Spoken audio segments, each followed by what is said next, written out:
अस्सलाम वालेकुम।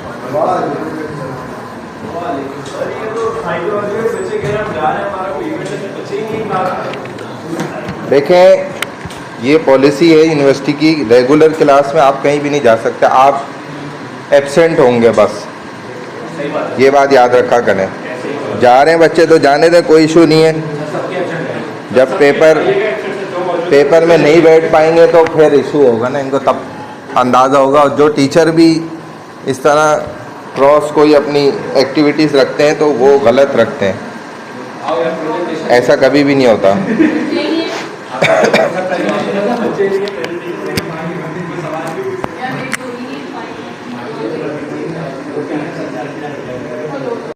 बिस्मिल्लाहिर्रहमानिर्रहीम।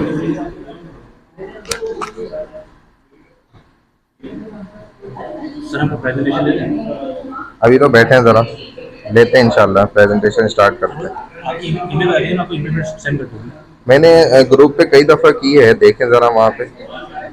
जी जी, 12 मई वो मैं, हाँ आपका ना सीपी में कर दूंगा इंशाल्लाह, कोई इशू नहीं है। सीपी अभी नहीं, हम जब देंगे तब। आमना वक्कार बैठ जाओ अच्छा जगह पे। एहसामुद्दीन, आयमा सईद, अमल नदीम, अम्मार खान। मोबाइल फ़ोन अपने सारे आगे रख दें, जिधर आप बैठे हैं फर्स्ट रो में रख दें बंद करके। आमना मुशर्रफ, अनीसा गुलाम मोहम्मद, दुआ कमाल, ईशा नूर, फहद अली, हाफिजा अरीबा शमीम, हरीम फातिमा यूसुफ, हुमैरा बिलाल, इशरत नाज, जमाल खान,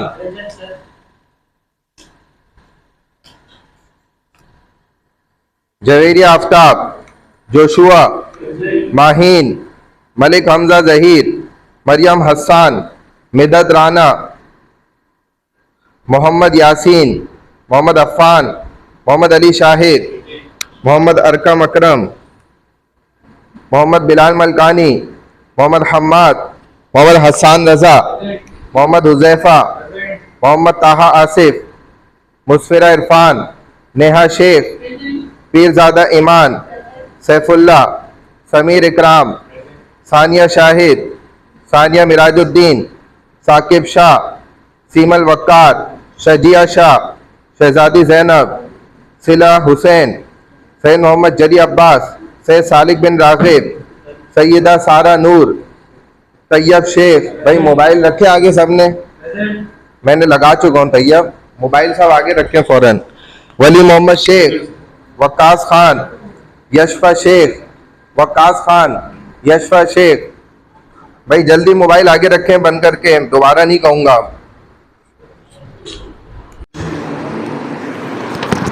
कोई ज़रूरी चीज़ होती है तभी हम आपको बोलते हैं इस तरह, बग़ैर किसी वजह के कभी भी टीचर आपको तंग नहीं करेगा।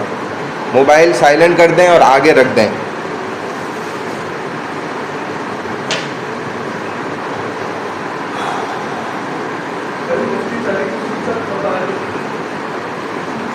वैसे तो उन पे इकरा में बैंड लगा हुआ है, अब ये पता नहीं किस तरह इन्होंने अरेंज करा है, कुछ कंफर्म नहीं। वैसे बैंड है उन पर, बस वजूहात होती हैं बहुत सारी, जिस वजह से इदारे बैंड करते हैं और वो सही करते हैं। साफ को भी बताना होता है।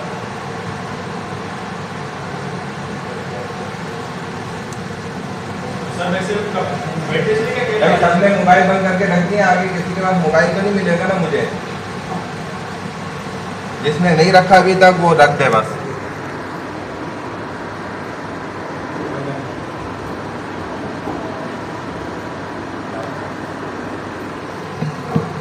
जिसने मोबाइल बंद करके नहीं रखा आगे अपने बैग में भी नहीं रखे, आगे डेस्क पे रख दे फर्स्ट रो पे। बैग में ना रखे।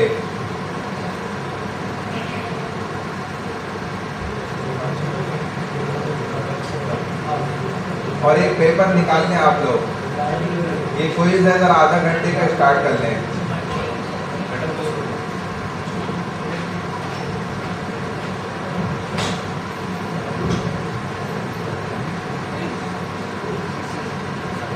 जल्दी पेपर निकाल लें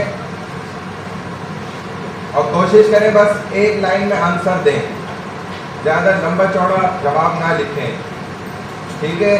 10 मार्क्स का है, 30 मिनट्स है आपके पास। क्विज नंबर 1 है, ये एक ही सवाल है आपके पास, शॉर्ट आंसर्स आपने देने हैं।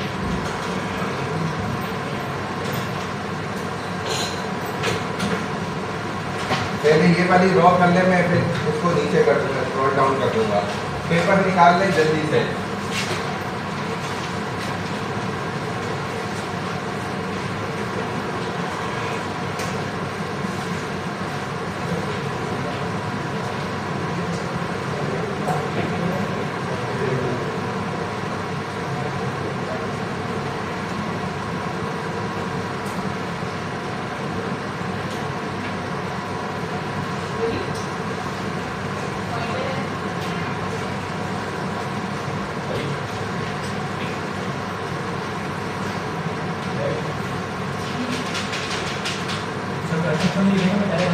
हाँ, नंबर डालें और आंसर लिखें बस। मैंने आपको बोला था मोबाइल बंद कर दें।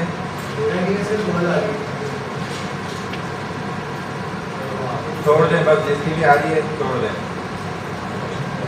इसीलिए मोबाइल आगे रखवा दिए, मोबाइल से फारिग हो जाए बिल्कुल।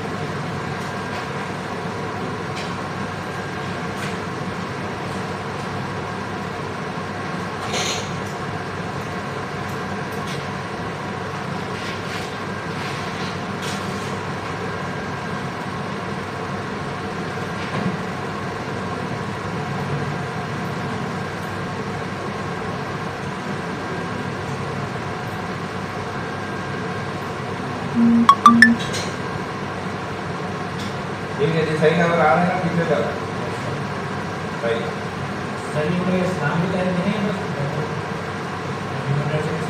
तो आपने पढ़ा है वही, एक लाइन में जवाब लिखना है बस, टू द पॉइंट लिखें बस। इररिलेवेंट कोई भी कुछ भी ना लिखें और थोड़ा फासले पे बैठें, इसकी जगह खाली पड़ी है, इधर उधर हो जाए दूर दूर। आप भी इधर चले जाए आगे, ज़रा आगे हो जाए बैठा, आप भी इधर हो जाए, वो बोले हैं सीट पर आप भी इधर आ जाए। टू द पॉइंट बात लिखें, इररिलेवेंट कोई भी सेंटेंस या वर्ड ना लिखें।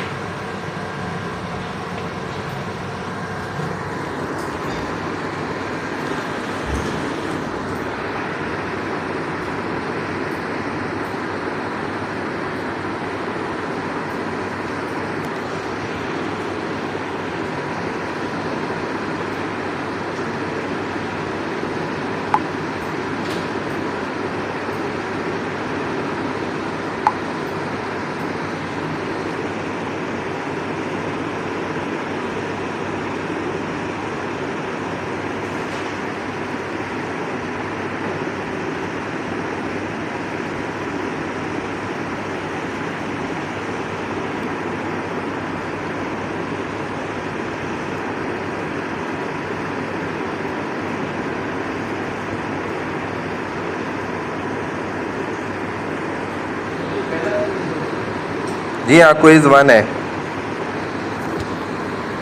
इससे पहले क्विज हुआ नहीं ना, मिड बिफोर मिड हम ले नहीं सके थे, ज़रा 2 क्लास है तो कैंसिल भी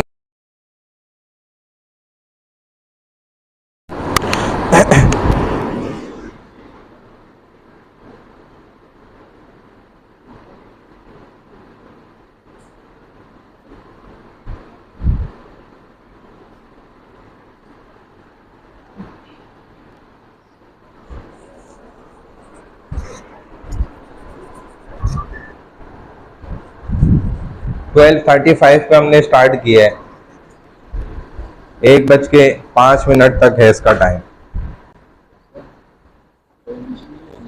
होगी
हाँ, 5th नंबर डालें, उसका आंसर लिख दें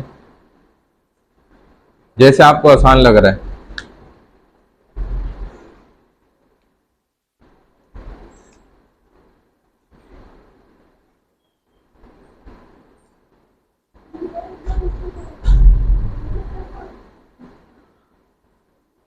मोबाइल वहां रख दें आगे और फिर बैठ जाएं थोड़ा फासले से।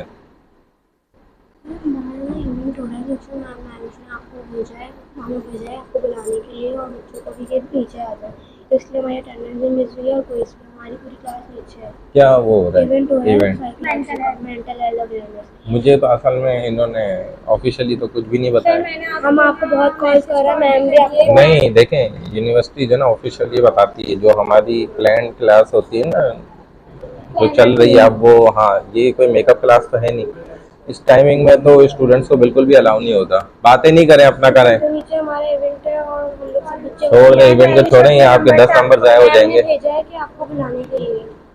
मैं क्यों आऊँ? उनको बोले रेगुलर क्लास होती है, टीचर तो अपनी क्लास ले रहे हैं, कोई अटेंड किया। अलाउ नहीं है, वॉलंटियर अलाउ नहीं है क्लास करना।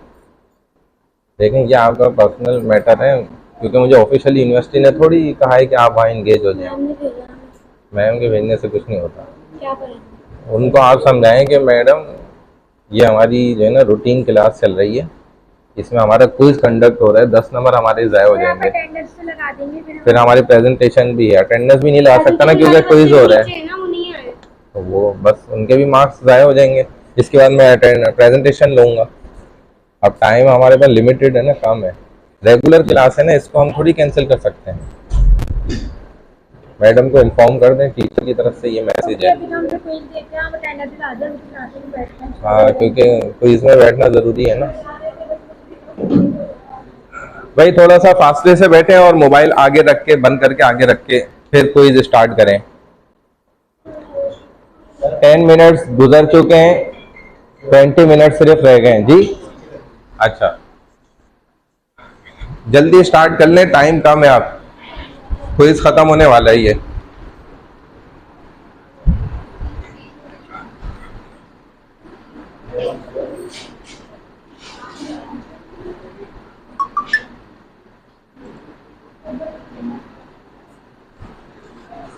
थोड़ा फासले से बैठ जाएं, मोबाइल साइलेंट करके आगे रख दें, फर्स्ट रो पे मोबाइल ना हो आपके पास, फर्स्ट रो पे रखें, अपने आगे नहीं रखें मोबाइल, डिस्टरबेंस होगी इस तरह से। इधर फर्स्ट रो में रख दें मोबाइल, थोड़ा गैप देके बैठ जाएं, जल्दी आ जाओ। क्या हुआ? मोबाइल वहां रख दो आगे। ये क्विज है, तकरीबन 12-13 मिनट गुजर चुके हैं।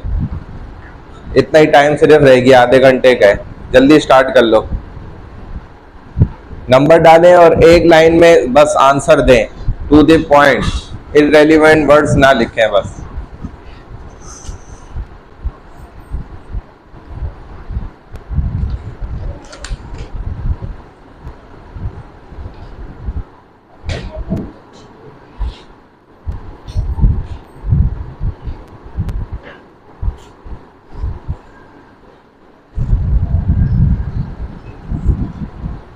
आ जाए मोबाइल आगे रख दें और थोड़ा फासले से बैठ जाएं।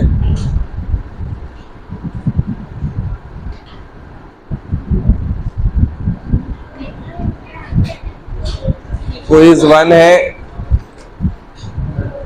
20 क्वेश्चन है। 1 लाइन में सिर्फ आंसर दें, इररेलेवेंट वर्ड्स ना लिखें, टू द पॉइंट आंसर दें बस।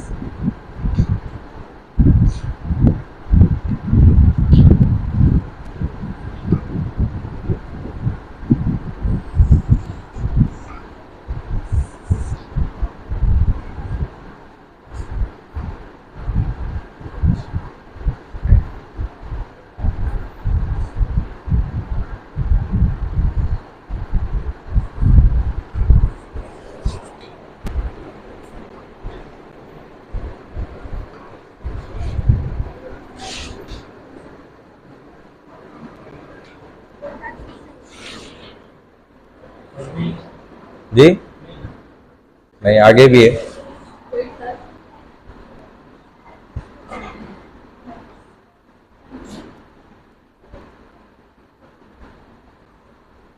ट्वेंटी क्वेश्चन हैं।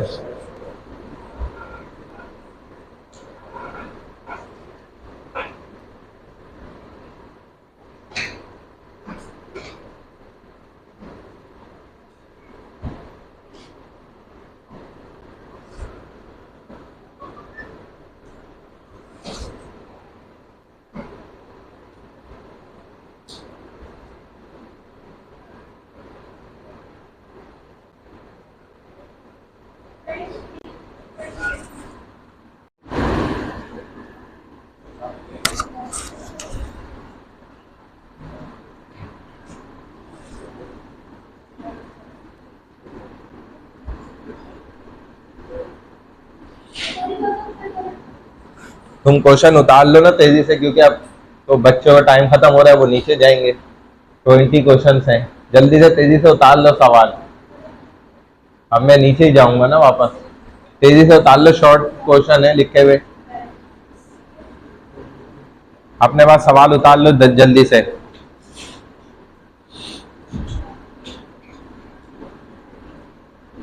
अपनी मदद आपके तहत करना है। आप उधर जाएं, थोड़ा सा उधर बैठ जाएं। जल्दी उतार लो, मैं नीचे कर रहा हूं वापस।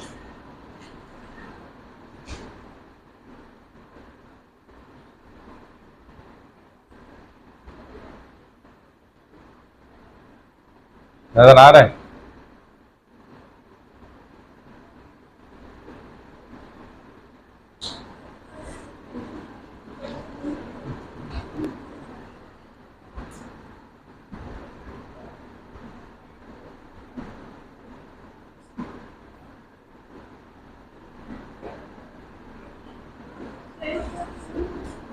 उतारो ना क्वेश्चन, कौन से सवाल तक पहुंची हो?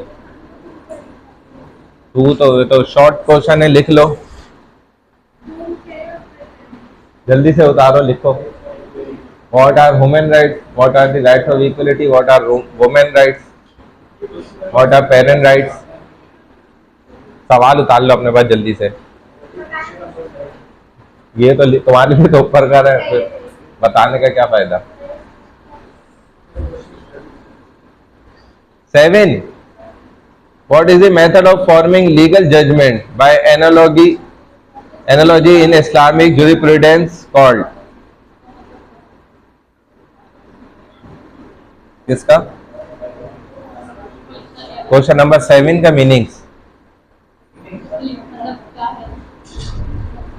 भाई शरई उसूलों को पहचानने के लिए कौन सी चीज इस्तेमाल की जाती है, कौन सा मेथड यूज किया जाता है इस्लामिक शरिया के अंदर?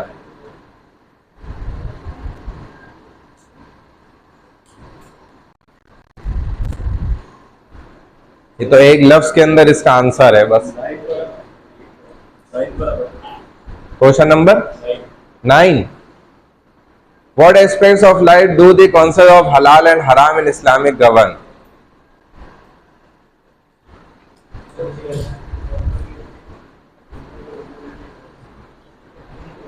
हलाल हराम के एतबार से शरीयत का क्या तरीक़ेकार है, क्या कॉन्सेप्ट है? इसका भी 1 से 2 लफ्ज में जवाब है बस। 8,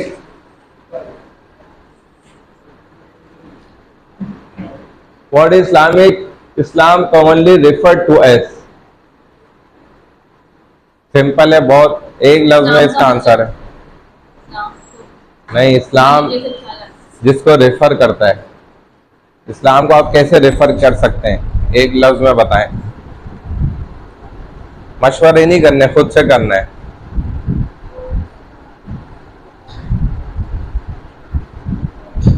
टेन मिनट्स रह गए, 10 मिनट्स लेफ्ट हैं। 10 मिनट, 10 से 11 मिनट हैं।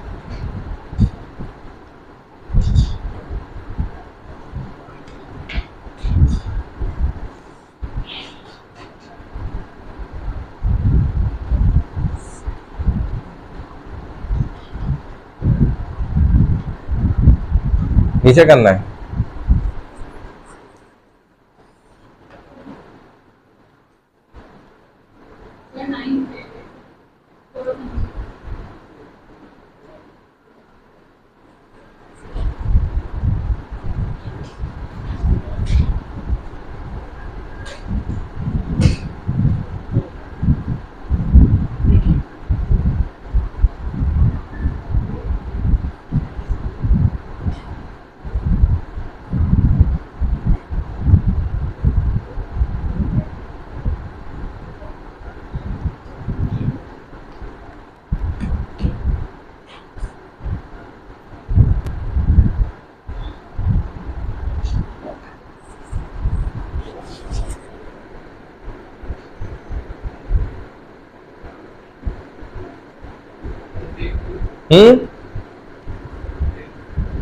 ऊपर करूं?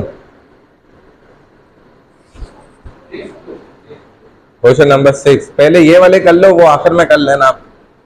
पहले ये कर लो क्योंकि स्टूडेंट यहां तक पहुंच गए, टाइम कम है ना। पहले ये नंबर डाल के ये वाले करो, 6 बाद में कर लेना, जो रह गए ऊपर के। ऊपर नीचे होगा तो कर सकते हैं। हाँ हाँ, करो करो, नंबर डालो बस, नंबरिंग सही करो।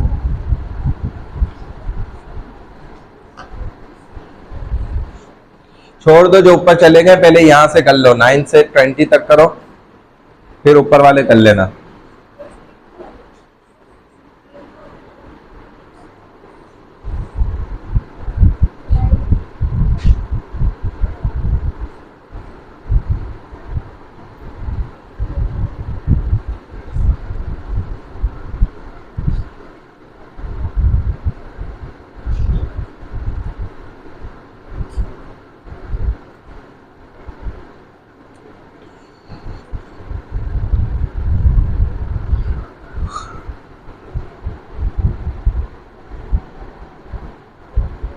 मिदत कौन है? मिदत राना आई है, नहीं आई?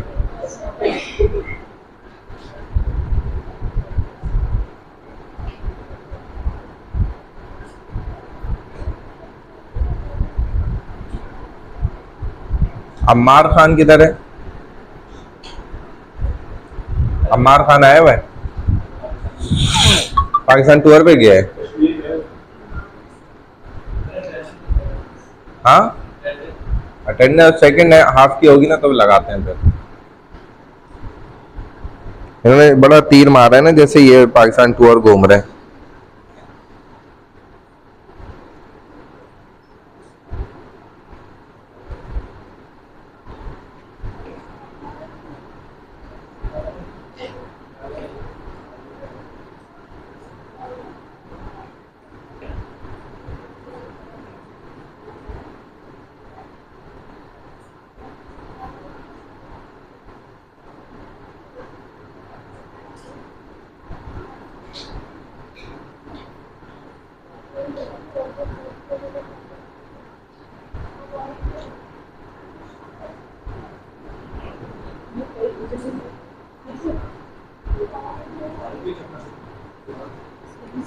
जी अगर आप हैंडल इमरजेंसी अगर आप भी करते क्या इम्पोर्टेंट है बहुत? जी सर कर लो बात पे।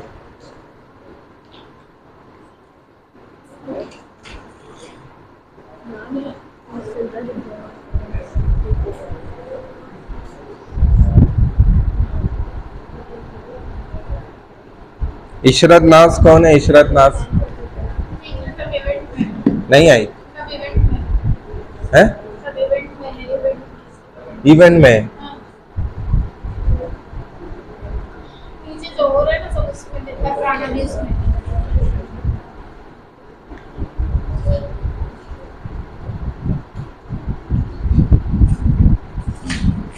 साकिब शाह, वक्कास खान, ये कौन है दोनों? साकिब शाह, वक्कास खान नहीं है।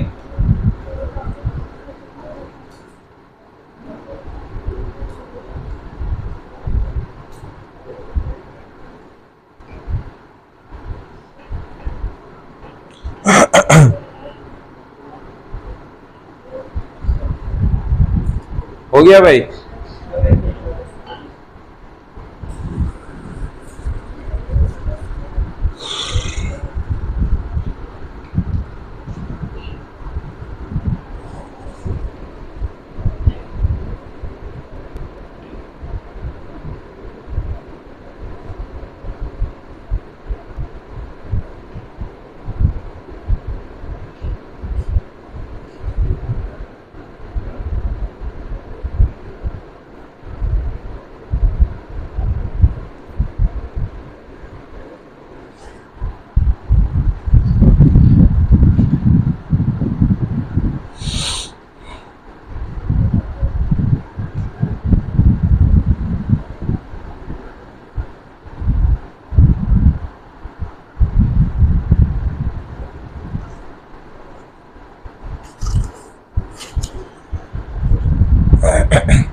बस एक लाइन में इनका आंसर लिखना है आपने, ज्यादा लंबा चौड़ा आंसर लिखने की जरूरत नहीं है। दो दो तीन तीन वर्ड्स में सिर्फ आंसर है इन सवालों के, उससे ज्यादा आपको लिखने की जरूरत नहीं है। एक लाइन भी बहुत ज्यादा है।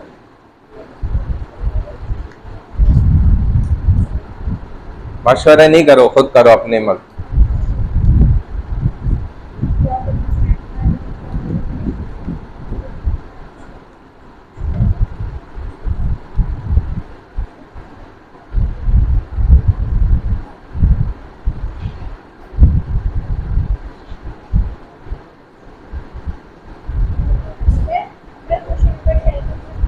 सेवन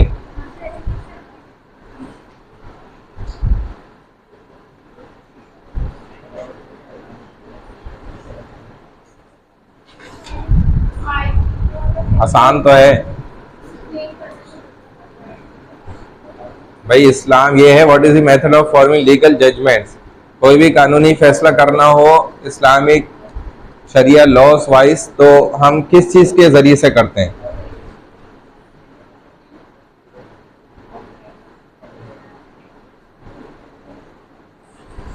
बातें नहीं करो।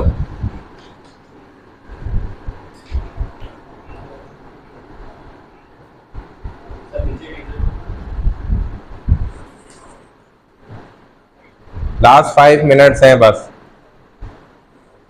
5 मिनट रह गए हैं, जल्दी कर लो।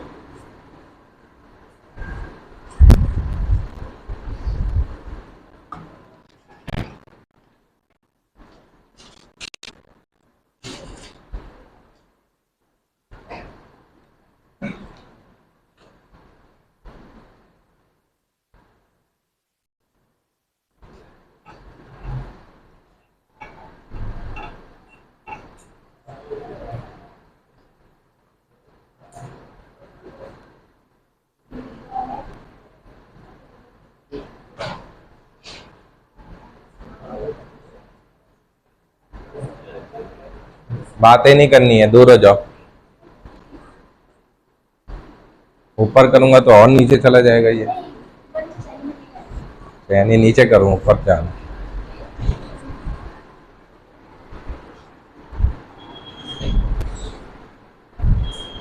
चले भाई 4 मिनट रह गए सिर्फ, उधर ही तो हुआ था। 4 मिनट रह गए भाई, 10 नंबर का सवाल है। देख लिया आपने पीछे वाली, देख लिया आपने? जल्दी करो, जल्दी नोट करो, फिर वो नीचे भी जाना है, वक्त कम है।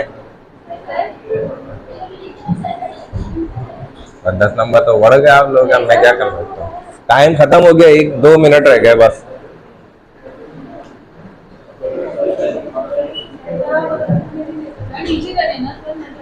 हो गया भाई, मैं नीचे कर रहा हूँ, लास्ट टाइम है ये बस।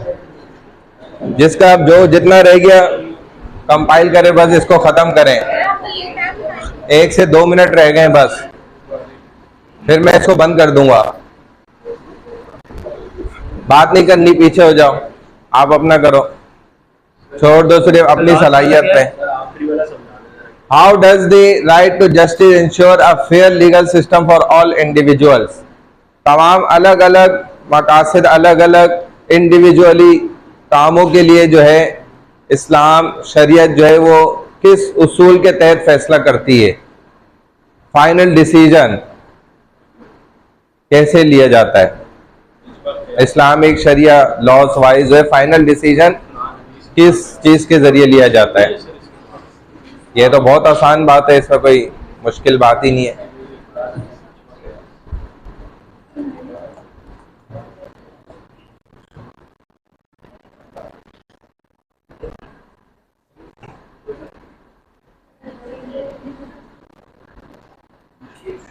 अपना करो बस, सिर्फ बात नहीं करनी किसी ने।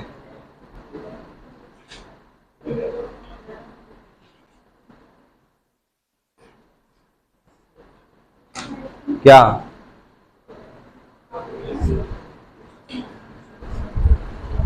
टाइम ओवर होने वाला है, लास्ट मिनट चल रहा है बस। क्लास तो 11:15 की स्टार्ट हुई है, रेगुलर क्लास है। मैसेज वैसेज से कुछ नहीं होता, मैसेज कोई ऑफिशियली उसकी हैसियत नहीं होती। मैम जाओ, अब मैम से 10 नंबर ले लो जाके, बोलो आप मुझे हमें दे दे 10 नंबर एक्स्ट्रा। अब तो उसूल तो यही होना चाहिए ना कि मैम को आपको 10 नंबर एक्स्ट्रा देने चाहिए, किसी भी तरह खींचतान के दें कहीं से भी।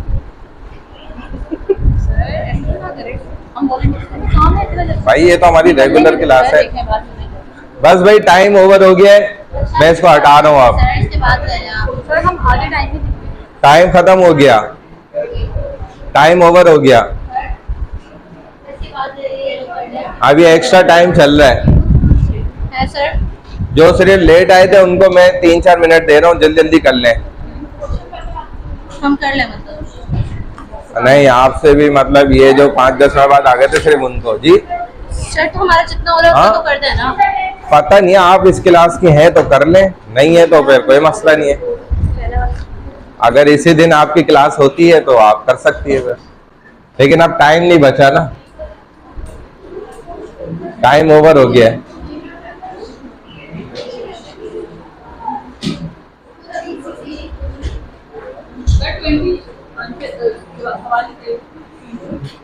Number 20। How does the right to justice ensure a fair legal system for all individuals?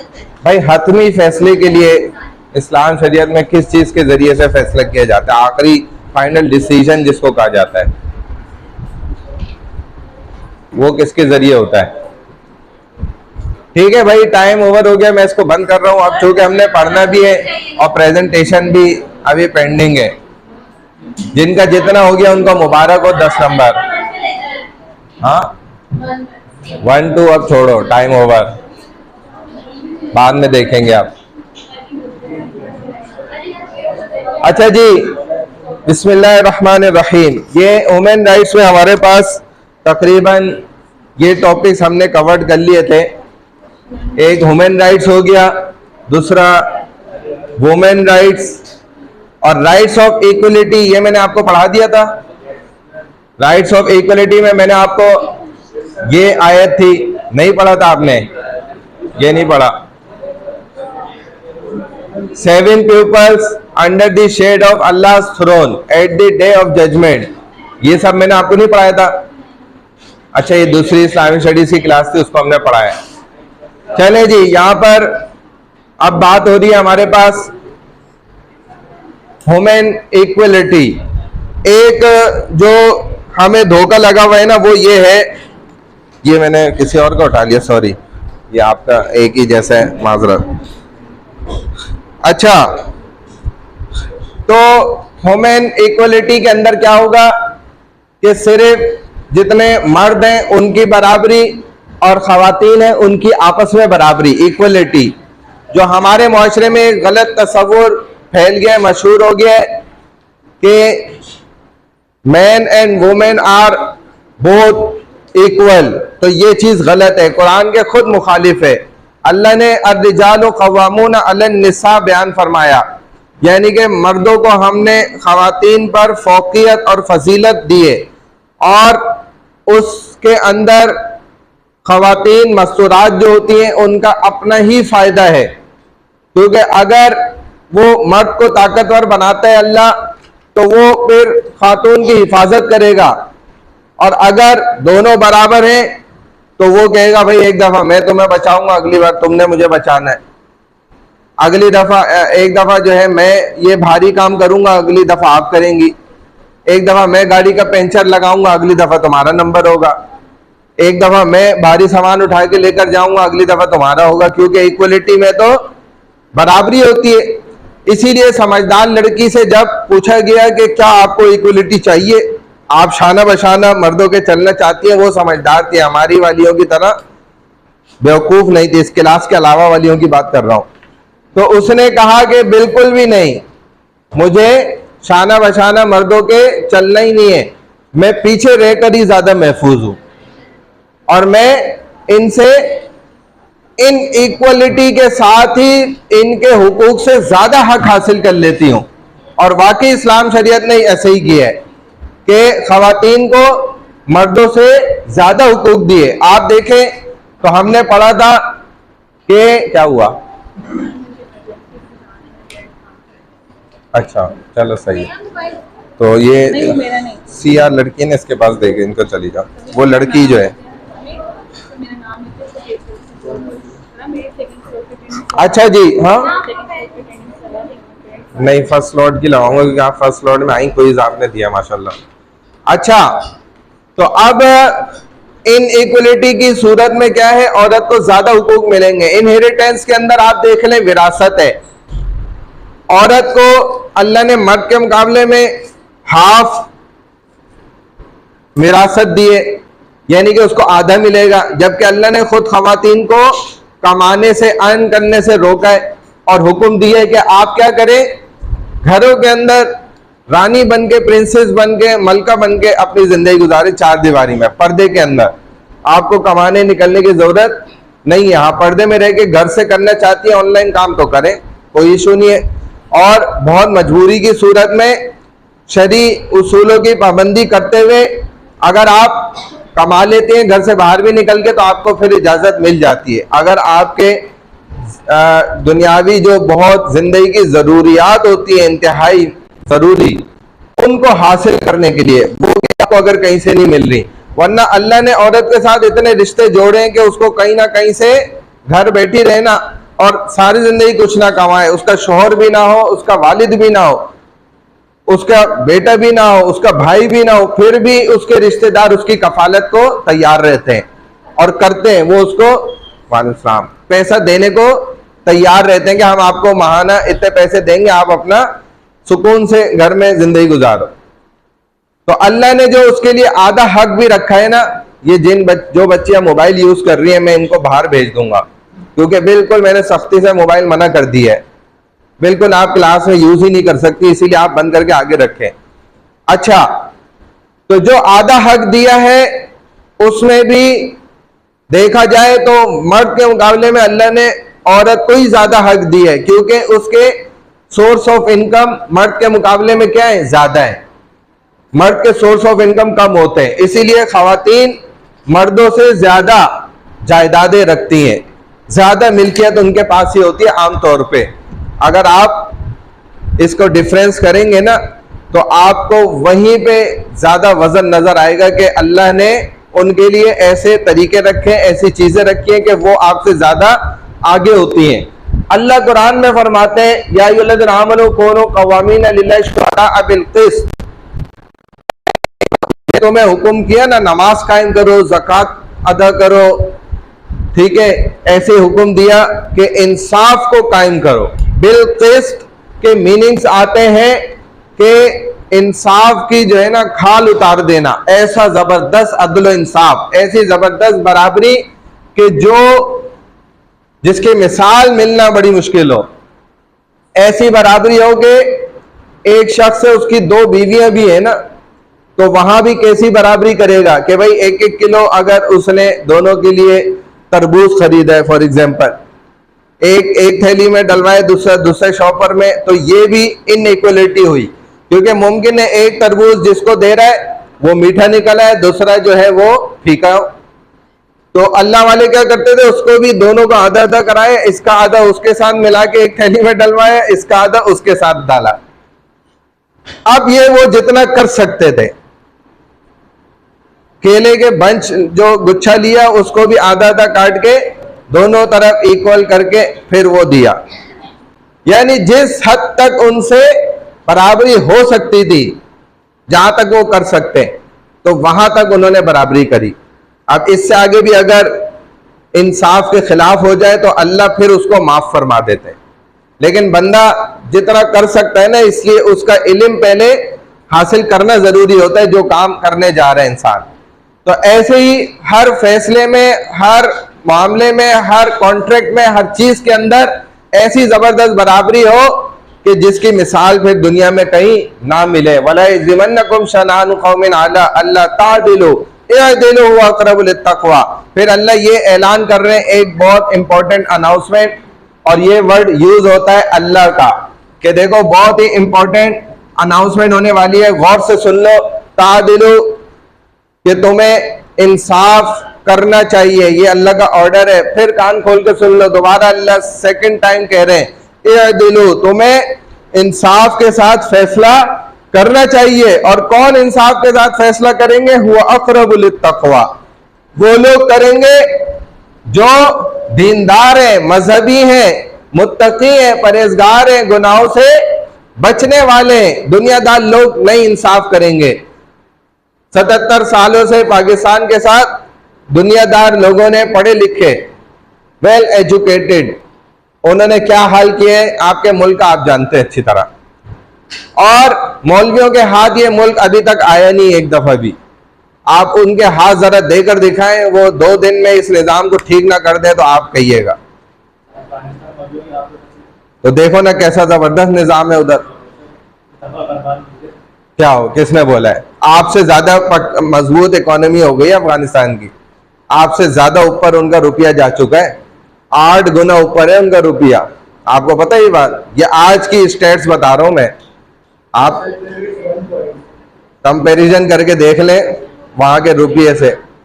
और अमेरिका जैसी ताकत को जिसने दबा दिया, खत्म कर दिया, भगा दिया, और फिर उसको कह रहे हैं भाई वेलकम है, आप आए तो सही। ये कोई कारनामा नहीं है उनका क्या? ये कोई उन्होंने अच्छा काम नहीं करे?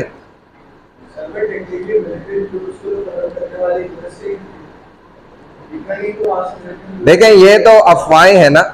वो तो ये जो फौज ने अभी माशाल्लाह इतना अच्छा कारनामा किया, तो इस पर भी लोगों ने बहुत सी अफवाहें बना दी हैं गलत, हालांकि हकीकत तो कुछ और है। तो बहरहाल इस तरह की चीजें तो होती हैं, अफवाहों वाली तो चलती रहती है, लेकिन हमने उन पे कान नहीं धरने होते। जो हकाइक होते हैं उनको समझना पड़ता है। उनको समझने के लिए आपको सबसे पहले सोशल मीडिया से दूर होना पड़ेगा, वो आपके लिए इम्पॉसिबल चीज है, तब आप पॉसिबिलिटी को समझ सकते हैं। तो असल जो चेहरा होता है ना, असल रुख जो होता है तस्वीर का, उसको देखने के लिए तस्वीर के पीछे जाना पड़ता है। मीडिया तो आपको तस्वीर का आगे का रुख दिखाता है, और वो अक्सर 99.99% झूठ होता है। बहरहाल तो नेक लोग ही क्या कर सकते हैं? इंसाफ कर सकते हैं, क्योंकि जो इंसान अपने इस 6 फीट के जिस्म के साथ इंसाफ नहीं कर सकता, वो आपके साथ क्या इंसाफ करेगा? आप खुद अंदाजा करें, खुद बताएं। अल्लाह की बात को जो नहीं मानेगा, गुनाह से नहीं बचेगा, तो वो इंसानों के साथ क्या इंसाफ कर सकता है? तो अल्लाह ने यहां पर साबित किया है कि इंसाफ करने वाले असल लोग कौन है? जो मुत्तकी हैं और परहेजगार हैं। ये वो पॉइंट्स हैं जो यहां पर मैंने आपको बता दिए, समझा दिए। अब देखें, इन्नल्लाह यअमुरु बिल अदली वल इहसानी व इताइ ज़िल कुर्बा व यनहा अनिल फहशाई वल मुनकरी वल बग़य। यहां पर 6 अहकामात अल्लाह ने दिए हैं, 6 हुक्म है जो अल्लाह यहां पर हमें दे रहे हैं, और उनमें से 3 काम अल्लाह कह रहे हैं कि आपने करने हैं, और 3 काम ऐसे हैं जो नहीं करने हैं।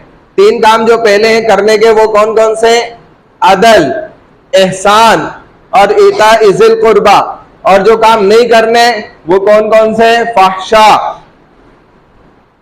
और मुनकर और बग़य। ये 3 काम नहीं करने।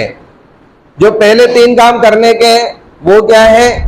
अदल। किसको कहते हैं? बराबरी को, इंसाफ को, इक्वलिटी को। ये किसका पेपर बीच में रखा हुआ है और तुम लोग क्या कर रहे हो? नहीं, वो वाला पेपर किसका है? किस चीज के क्वेश्चन है? तो क्विज तो खत्म हो गया, छोड़ दो अब, बस उसको छोड़ दो, नहीं करो। अच्छा, अदल कहते हैं इक्वलिटी को, और एहसान किसको कहते हैं? कोई बता सकता है भाई? व्हाट इज एहसान? हाँ, एहसान तो ऐसा भी होता है कि करके ना भी जताया जाए, छुपा लेता है बंदा, वो भी अच्छा होता है एहसान करना। फेवर करना तो अलग चीज है कि आपकी किसी की हिमायत कर रहे हैं, फेवर को उर्दू में कहते हैं हिमायत करना। एहसान करना अलग चीज है, मदद अलग चीज है, आप खुद उसको मदद कह रहे हैं। एहसान करना नहीं जानते तुम लोग? कभी करा नहीं किसी पे? हाँ, एहसान किया हो तो हम बताएं ना। हम तो वैसे ही पहले ही मतलबी लोग हैं, एहसान तो बहुत दूर की बात है, इसीलिए हम उसकी डेफिनेशन भी नहीं जानते। हाँ, मदद से बढ़कर आगे जो करे, बात तो सही है, लेकिन सही वर्डिंग्स तो बताओ ना। कोई एग्जाम्पल दे दो, उससे समझा दो।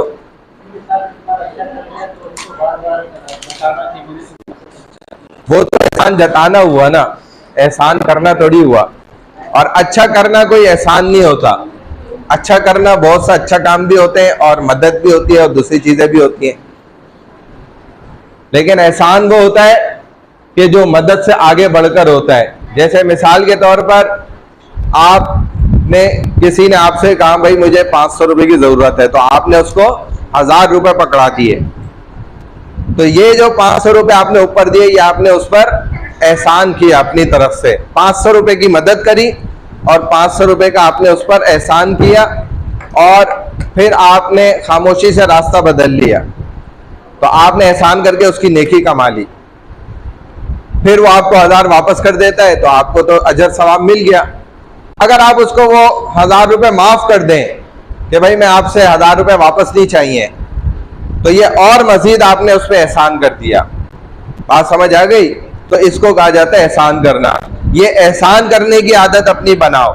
इता इज़िल कुर्बा, कि आप अपने रिश्तेदारों को अता करते रहते हैं, उनकी मदद करते हैं, रिलेटिव्स की, उनसे अपना ताल्लुक तोड़ के नहीं बैठे रहते, जी वो हमने तो उनको अपनी शादी पे बुलाया था, वो आए नहीं, और वो फलाने रिश्तेदार ने हमें देखो शादी पे नहीं बुलाया, इस तरीके की चीजें। तो ये सब क्या है? शरीयत इस्लाम ने मना फरमाया। हुजूर सल्लल्लाहु अलैहि वसल्लम को एक साहबी ने शादी पे नहीं बुलाया, और नबी अलैहि सलाम उससे नाराज नहीं हुए, बल्कि आप खुश हुए, आपने उसको गले लगाया और मुबारकबाद दी। और आपको उनकी शादी के 1 हफ्ते बाद पता चला, वो मेहंदी लगी हुई थी कहीं पर, तो उससे आपको अंदाजा हुआ कि क्या तुमने शादी कर ली? आपने पूछा, तो रसूल सल्लल्लाहु अलैहि वसल्लम तो नाराज हो सकते थे, कहते थे आपने मुझे इनवाइट ही नहीं करा यार, मैं वक्त का नबी हूं। लेकिन आप उससे नाराज नहीं हुए। इससे साबित होता है भाई, अगर आपके बहुत क्लोज रिलेटिव्स भी हैं, वो आपको नहीं भी बुलाते शादी पे, तो ये नाराजगी की दलील नहीं है। इस बात पे कोई नाराज नहीं होना चाहिए, ये इस्लाम शरीयत हमें सिखाता है। अनिल फाहशा ओपन सिन, जो खुले और बड़े गुनाह होते हैं उनसे अल्लाह ने मना किया है, रोका है। वल मुनकर, जो छुपे हुए छोटे गुनाह होते हैं उनसे अल्लाह ने मना किया।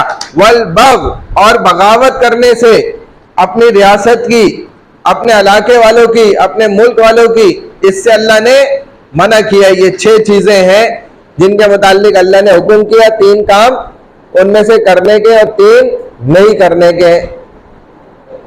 बात समझ में आ गई यहां तक? चलो, अगर समझ आ गई तो अच्छी बात है, क्योंकि पेपर में ये चीजें आती हैं आपके पास। जब आएंगे तो आप परेशान हो जाएंगे। ये वही पॉइंट चल रहे हैं जो मैं आपको सारे समझा चुका हूं, वही आयत से रिलेटेड चल रहे हैं।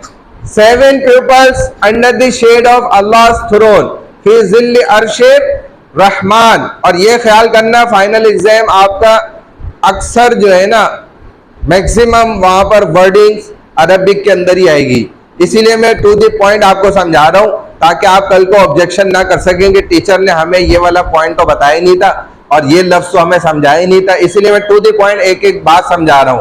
अन अबी हुरैरा रज़ियल्लाहु तआला अन्हु क़ाल अन नबी सल्लल्लाहु अलैहि वसल्लम सबातुन युज़ल्लिहुमुल्लाहु तआला ज़िल्लिही। देखो, 7 लोग ऐसे होंगे जो अंधेरियों वाला दिन होगा, डे ऑफ जजमेंट, क़यामत का, महशर का मैदान होगा, जिधर अंधेरे के सिवा कुछ नहीं होगा। वो सारा दिन, पूरा का पूरा दिन अंधेरी में छाया हुआ होगा। लेकिन 7 लोग ऐसे होंगे जो नूर जिनको हासिल होगा और उनके पास साया मौजूद होगा, अल्लाह के अर्श का उनको साया मिलेगा, जिस दिन पूरी जमीन पर जो है साया मौजूद कहीं भी किसी चीज का नहीं होगा। और सूरज सवा नेज़े पे करीब होगा, जितना ये पंखा है ना, यहाँ सूरज होगा। और इंसान बगैर कपड़ों के अपने पसीनों में डूबे हुए होंगे, बिल्कुल बराना हालत में। तांबे की जमीन होगी, ऐसी गर्मी वाला खतरनाक माहौल होगा। और उस वक्त सिर्फ ये 7 लोग ऐसे होंगे जो अल्लाह के अर्श के नीचे होंगे। सबसे पहला उनमें होगा इमामुन अदलुन, अ जस्ट रूलर, जो इंसाफ का फैसला करने वाला होगा। मुनसिफ, जज जिसको कहा जाता है, मुनसिफ आदिल, यानी कि ऐसा फैसला करने वाला जो जस्ट रूलर है, सिर्फ इंसाफ की बुनियाद पर फैसला करता है। और उसके कलम से निकलने वाली एक स्याही का कतरा शहीद के पूरे जिस्म से निकलने वाले सारे खून के मुकाबले में अफजल है। ये लास्ट वाला बच्चा क्या कर रहे हो तुम? कौन सा तीर मार रहे हो भाई? हैं? असाइनमेंट लिख रहे हो? क्या कर रहे हो? छोड़ दो, क्लास हो रही है, इन चीजों को क्लास के अलावा करके आया करो। अच्छा, सेकंड कौन होगा? वशाबुन नशा फी इबादतिल्लाह, a youth who grew up with the worship of Allah. Iqra university का वो नौजवान लड़का और लड़की जो अपनी बड़ी जवानी में अल्लाह को उसने याद किया है, अल्लाह की इबादत की है, जवानी की इबादत की है।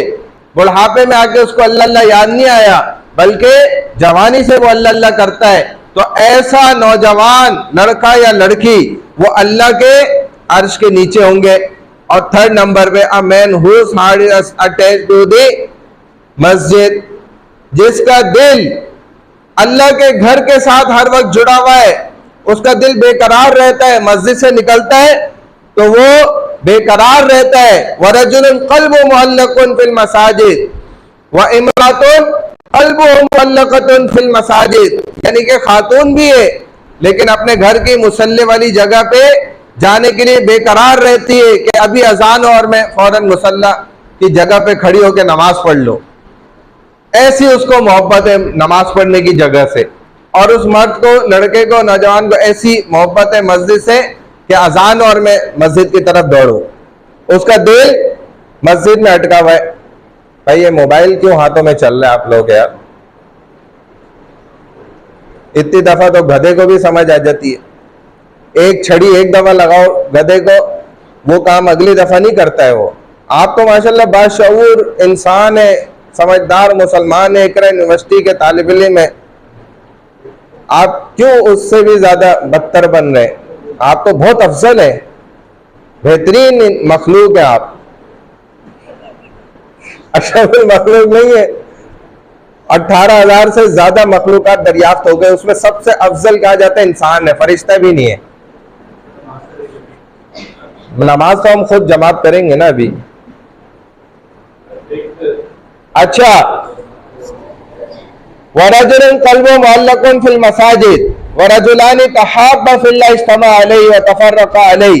दो मर्द या दो औरतें आपस में मिलते हैं और अल्लाह के रजा के लिए, अगर आपस में नाराजगी भी है तब भी अल्लाह की रजा के लिए मिलते हैं, अल्लाह की रजा के लिए अलहदा होता है, अस्सलाम वालेकुम कम अज कम करते हैं आपस में, दो लड़के आपस में या दो लड़के आपस में। और ये किसकी रजा के लिए होता है? अल्लाह की रजा के लिए होता है। इस तरह वो करते हैं, तो अल्लाह को ये बात बड़ी पसंद है, क्योंकि तकब्बुर के खिलाफ है ये बात। आप उसको देखकर जिससे आपकी नाराजगी आप रास्ता मोड़ लेते हैं, इस्लाम शरीयत इस चीज से मना करता है। आप अपने रास्ते चलें और दिख जाए तो सलाम करें। अगर शरी वजह से आप उससे नाराज भी हैं, शरी वजह क्या होती है कि वो आपको नमाज नहीं पढ़ने देता, वो आपको नेक काम करने नहीं देता, गुनाहों की तरफ खींच के लेकर जाता है, तो ये शरी वजह है किसी से दूर रहना। लेकिन उस दूर रहने में भी सलाम दुआ से मना किया है कि आप सलाम दुआ भी ना करें, सलाम दुआ तो करनी पड़ेगी। बहरहाल 4% 5 क्या है? A man whom a beautiful and high ranking women seduces, उसको मजबूर करती है गुनाह के लिए एक खातून। और ये नौजवान क्या करता है?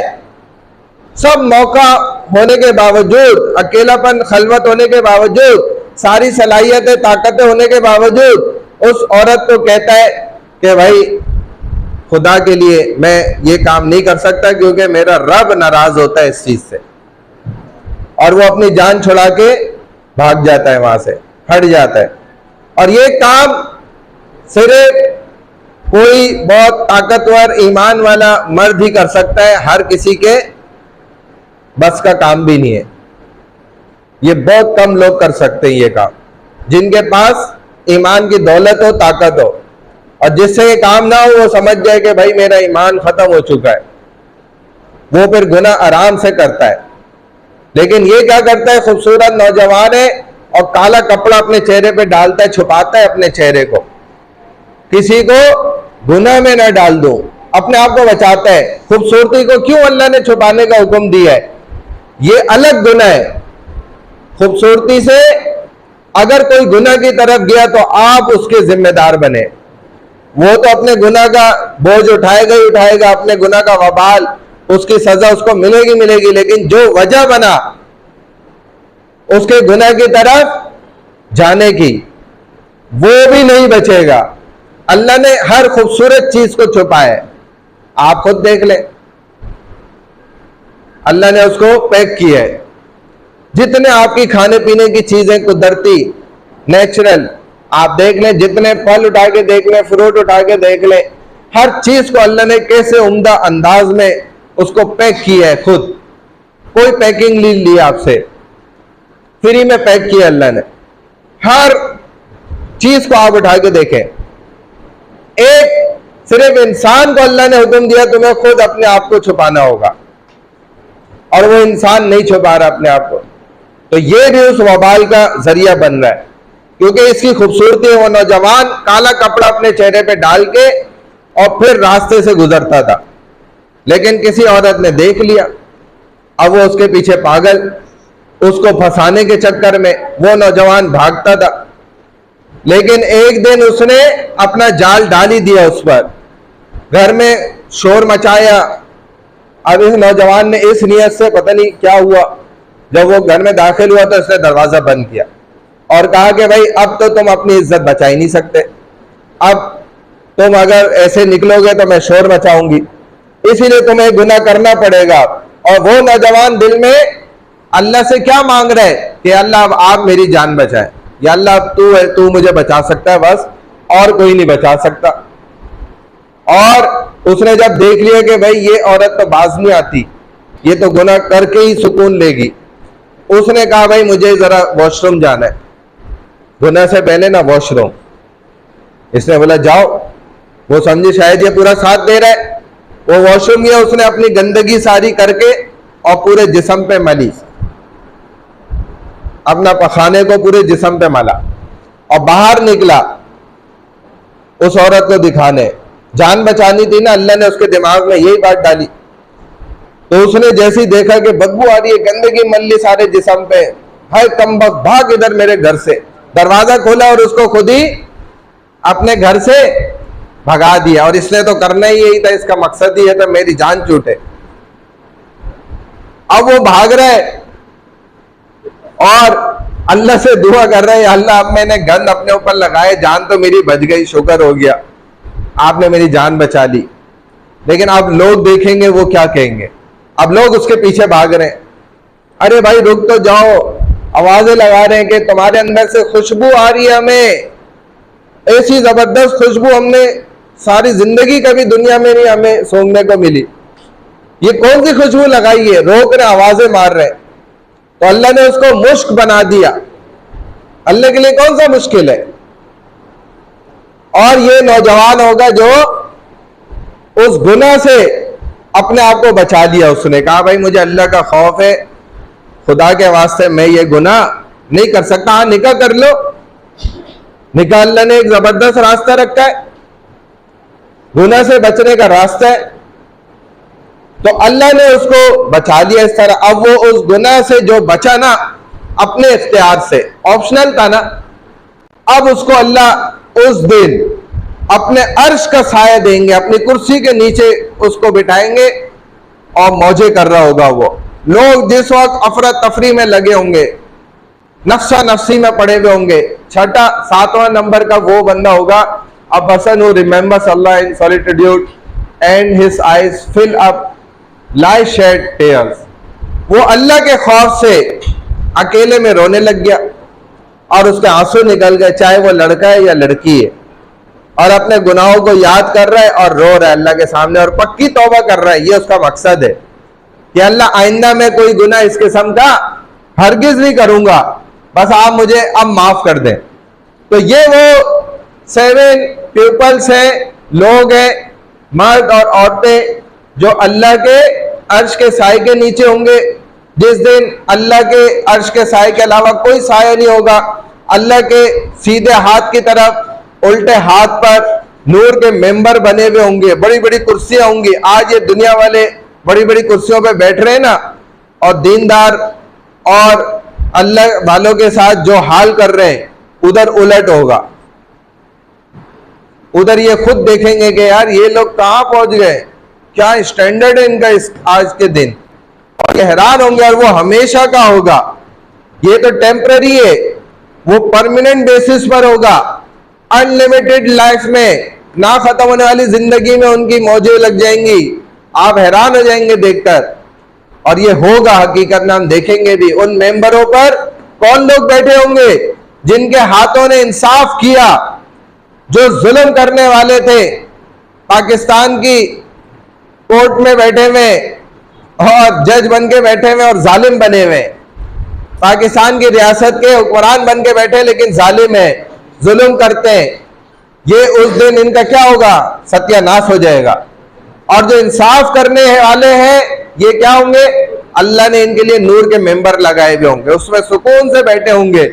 और वो जो जालिम थे ना, वो अंधेरों में होंगे और नफ्सा नफ्सी कर रहे होंगे, अजीब बुरी खतरनाक हालत होगी। इसीलिए अल्लाह ने फरमाया, अनिल्लाहि तबारक व तआला क़ाल या इबादी, ऐ मेरे बंदो, इन्नी क़द हर्रमतु ज़ुल्म अला नफ्सी। खुदा की कसम, अल्लाह अपनी कसम उठा के कह रहे हैं कि तहकीक कि तुम्हारे रब ने भी अपने ऊपर जुल्म को क्या किया है, हराम कर दिया है। तुम्हारा रब जो सब कुछ कर सकता है, वो भी जुल्म नहीं करता। उसने अपने ऊपर क्या कर लिया, जुल्म को हराम करार दे दिया है। वजालतु मुहर्रमन बैनकुम फला तुज़ालमू। तो तुम कैसे फिर जुल्म कर सकते हो किसी दूसरे के ऊपर, तुम्हारी जुर्रत कैसे हो सकती है जब अल्लाह ने अपने ऊपर हराम कर लिया। 3 टाइप्स हैं शिर्क की। देखो इक्वलिटी क्या है? अदल। उसका अपोजिट क्या है? शिर्क। और शिर्क की 3 किस्में हैं। सबसे बड़ा शिर्क क्या है? फर्स्ट टाइप क्या है? अल्लाह का शिर्क करना, जुल्म। जुल्म की पहली किस्म क्या है? अल्लाह का शिर्क करना, अल्लाह के साथ किसी को शरीक ठहराना। दूसरी किस्म क्या है? कोई बड़ा गुनाह करना। और तीसरी किस्म क्या है? छोटे गुनाह करना। ये तमाम चीजें क्या है? जुल्म के अंदर आती हैं। चाहे आप अल्लाह के साथ किसी को शरीक करें, आप बड़ा गुनाह करें या छोटा गुनाह करें, ये तीनों चीजें क्या है? जुल्म है। और जुल्म की टाइप्स में आती हैं तीनों बातें। बहरहाल ये आयत भी हो गई है। अगर मजलूम काफिर भी है, अल्लाह उसकी बद्दुआ को लाजमी सुनेंगे। काफिर होने की वजह से उसकी बद्दुआ अल्लाह तक रुकेगी नहीं, जाने से पहुंचेगी, अगरचे वो काफिर है।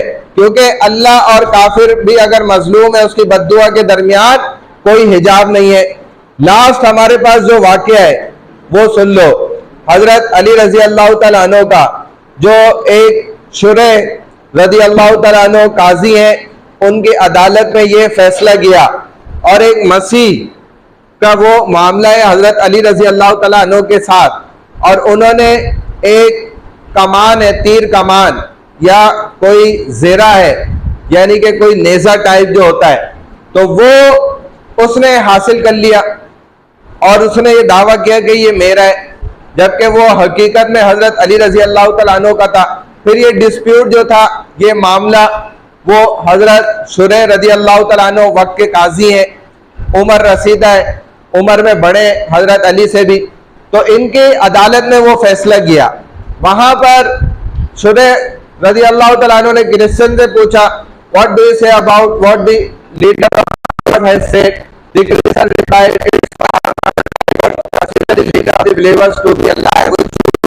हकीकत में ये मेरा है।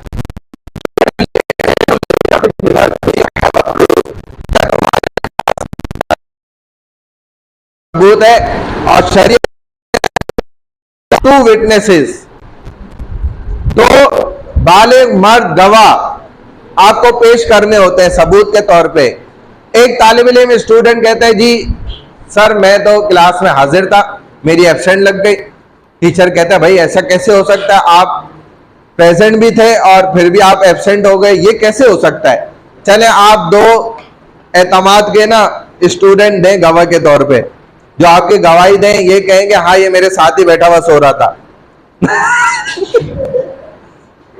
या मेरे साथ बैठी हुई मोबाइल यूज कर रही थी, ये मेरे साथ ही बैठी हुई थी।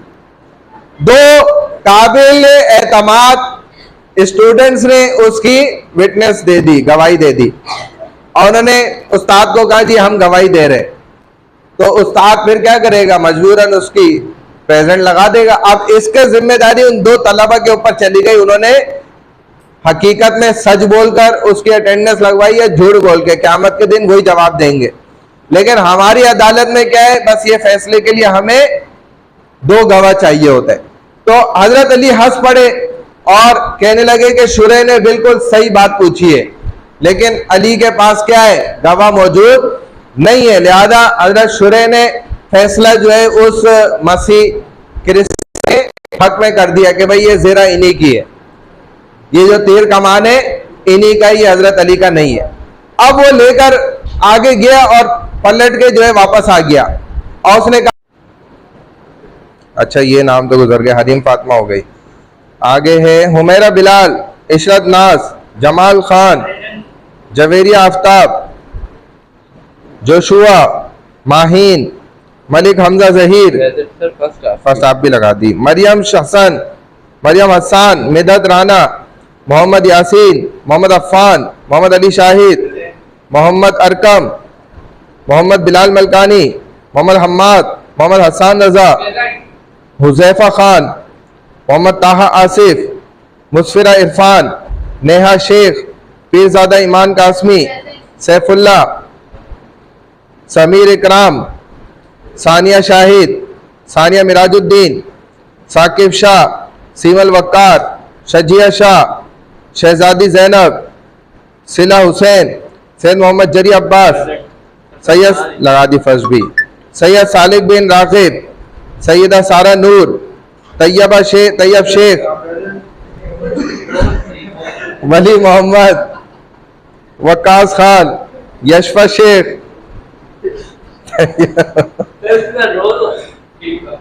चलो भाई ये, हाँ भाई कौन सा ग्रुप है आप बताओ, ईमेल करिए मुझे आपने।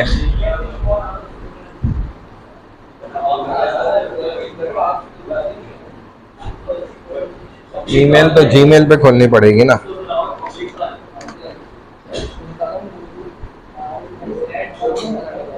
सर ग्रुप में हम 4 लड़के हैं और आज एक एब्सेंट है, लेकिन ग्रुप में अगर 2 का नाम लिखा हुआ है तो अभी हम लिख देंगे, उसको आप डन करिए। वो हाँ मुझे नाम दे देना, आपकी प्रेजेंटेशन के बाद मैं उनको डन करूंगा। ग्रुप पे ही कर दो, अभी कर दो। अपने ग्रुप को टैग करके ना, और वहीं पे मैसेज कर दो तो मैं उसको फिर डन कर दूंगा। जो 2 एब्सेंट है उनके भी नाम लिख दो। नहीं एक एब्सेंट। हाँ जो एक एब्सेंट है ना उसका नाम लिख दो। एब्सेंट है उसका नंबर, वो एब्सेंट है। एब्सेंट है तो वो अभी फिलहाल तो 0 होगा ना, जब अगर दी उसने प्रेजेंटेशन तो फिर हम देखेंगे उसको। अरे यार ये इस तरह आ ही नहीं रहा है, कोड मंगवाना पड़ेगा।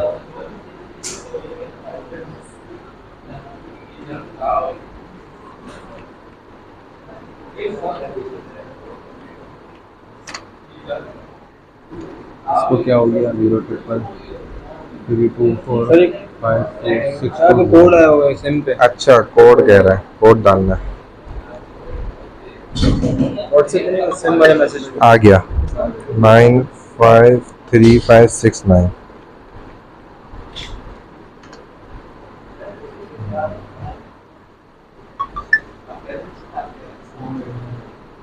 चलो किस नाम से?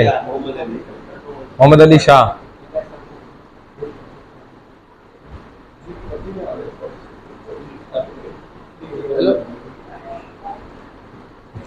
चलो भाई स्टार्ट कर लो।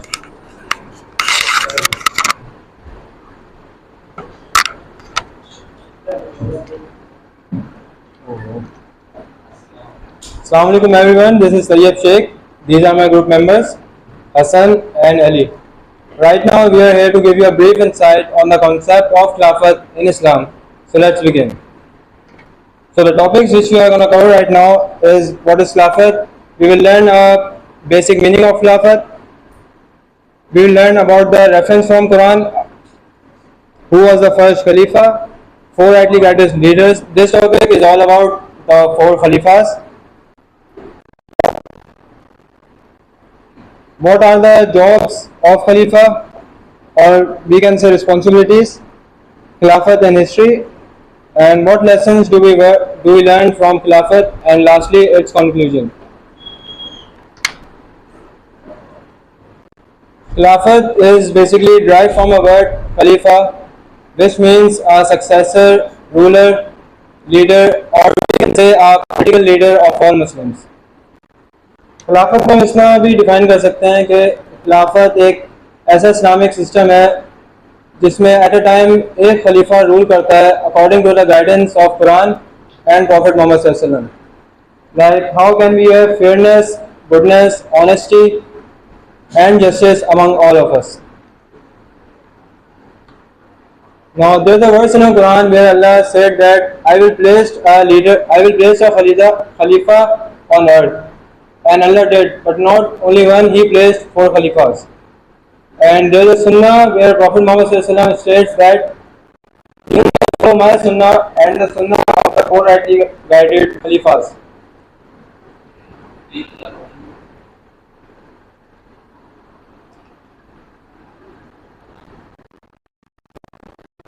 आप इस सुन्नत से अंदाज़ा लगा सकते हैं कि जो 4 खलीफा थे वो प्रॉफिट मोहम्मद सल्लल्लाहु अलैहि वसल्लम के इतना क्लोज थे कि प्रॉफिट मोहम्मद सल्लल्लाहु अलैहि वसल्लम ने उनको इतनी एक बड़ी पोजीशन दी और खुद कहा कि यू मस्ट फॉलो द सुन्ना of the 4 rightly guided Khalifa.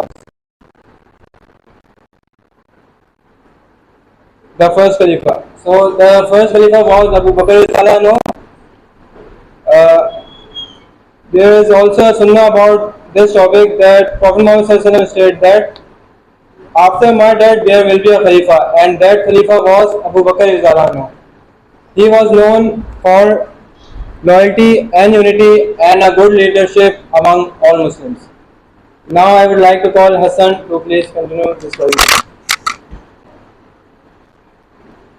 Assalamu alaikum. My name is Muhammad Hassan Raza. My topic is what the Khalifa does. खलीफा क्या करता है? Follow Islamic rule. खलीफा का सबसे पहला फर्ज है कि वो शरीयत को अपनी हुकूमत ज़िंदगी में लागू करें. Take care of people rights. लोगों का हकूक़ का ख्याल रखते हैं. खलीफा का काम है लोगों की बुनियादी हकूक़ जैसे कि अदल इंसाफ और अमन तहफ़्फ़ुज़ करें. Make sure there is fairness. अदल इंसाफ. हर शख्स के साथ बराबरी का सलूक हो, ना कोई जुल्म हो और ना किसी के साथ नाइंसाफी. Help people and teach them.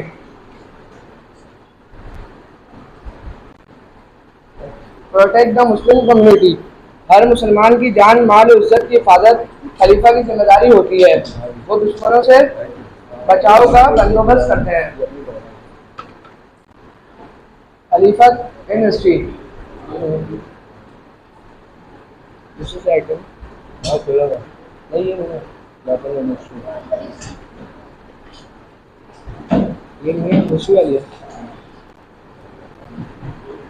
ये आ गया खिलाफत इन हिस्ट्री ये नहीं ना.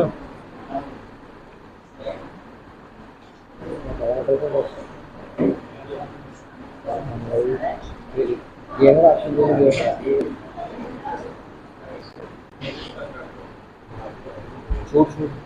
अगर जो तूने लिखा हुआ पढ़ दे, जो तेरे पास लिखा हुआ पढ़ दे. खिलाफत इन हिस्ट्री. 4 राशिदुद्दीन, उमय्यद, अब्बासीद, ओटोमैन. राशिदुद्दीन जो था उसमें 4 खलीफा थे. हज़रत अबू बकर सिद्दीक, हज़रत उमर फारूक, हज़रत उस्मान गनी, हज़रत अली मुर्तज़ा शेर खुदा. बाकी सब खलीफा थे. सबका अपना अपना एक काम था.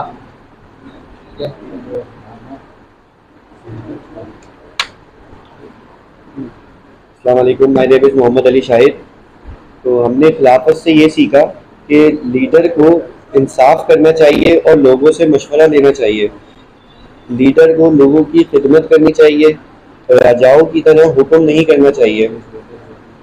मुसलमानों को एक रहना चाहिए और जिम्मेदारी से काम लेना चाहिए.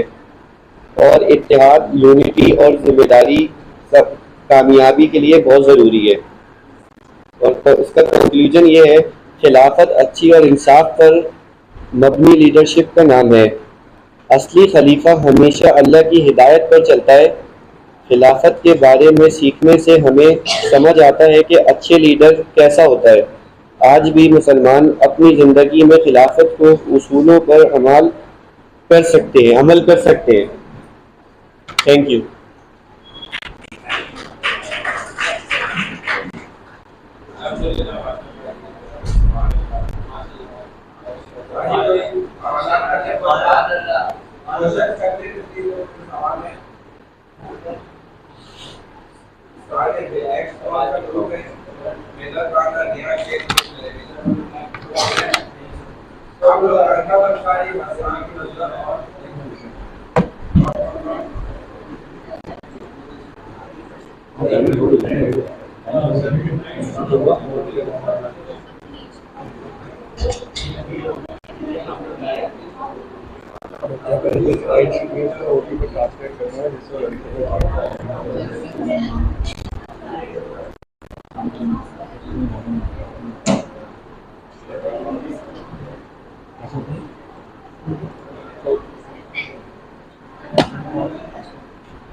Assalamu alaikum. Good morning, Vietnam.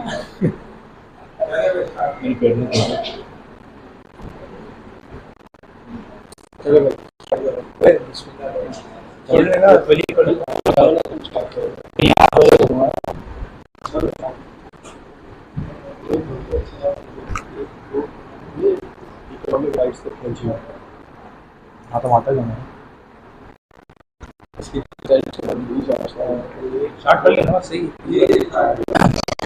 मेरा नाम फरीद है. हमारा टॉपिक है इस्लाम.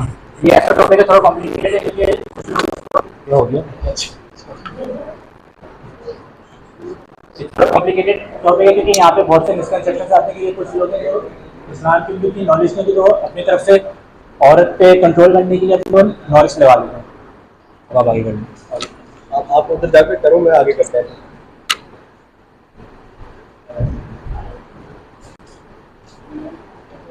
चलो चलो मैं आगे कर रहा हूँ। Education right in Islam for women. Obligation knowledge is an obligation upon every Muslim. हर मर्द का हर औरत का एक हक है कि वो पढ़ाई कंप्लीट करे। The Quran frequently encourages the pursuit of knowledge for all believers without specifying gender. The Hadith is often emphasize the equal responsibility in education for women and men. Marriage and divorce rights. Islamic law ensures that women have the right to accept and reject marriage proposals. औरत का हक है कि वो जो उसका रिश्ता है वो उसको एक्सेप्ट करे या रिजेक्ट करे, और तलाक का भी उसको एक प्रोसेस खुला होता है। भाई ने बोला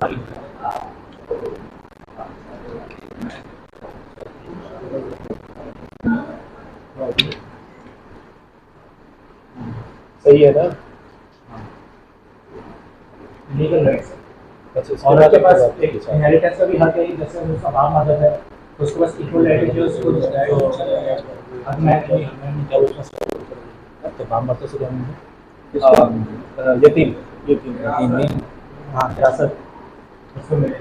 अगर शौहर मरता है तो उसको भी उसका जो उसकी दौलत का हक है वो औरत पे है। उसके बच्चों की जो इमानत है जो रेंट है उसको उसका हक बनता है। औरत के ऊपर मैं also और गवर्नमेंट में भी जॉब कर सकती है, उसको बनानी है, और नौकरी भी जॉब भी कर सकती है, इस्लाम में अलाउ रहता है।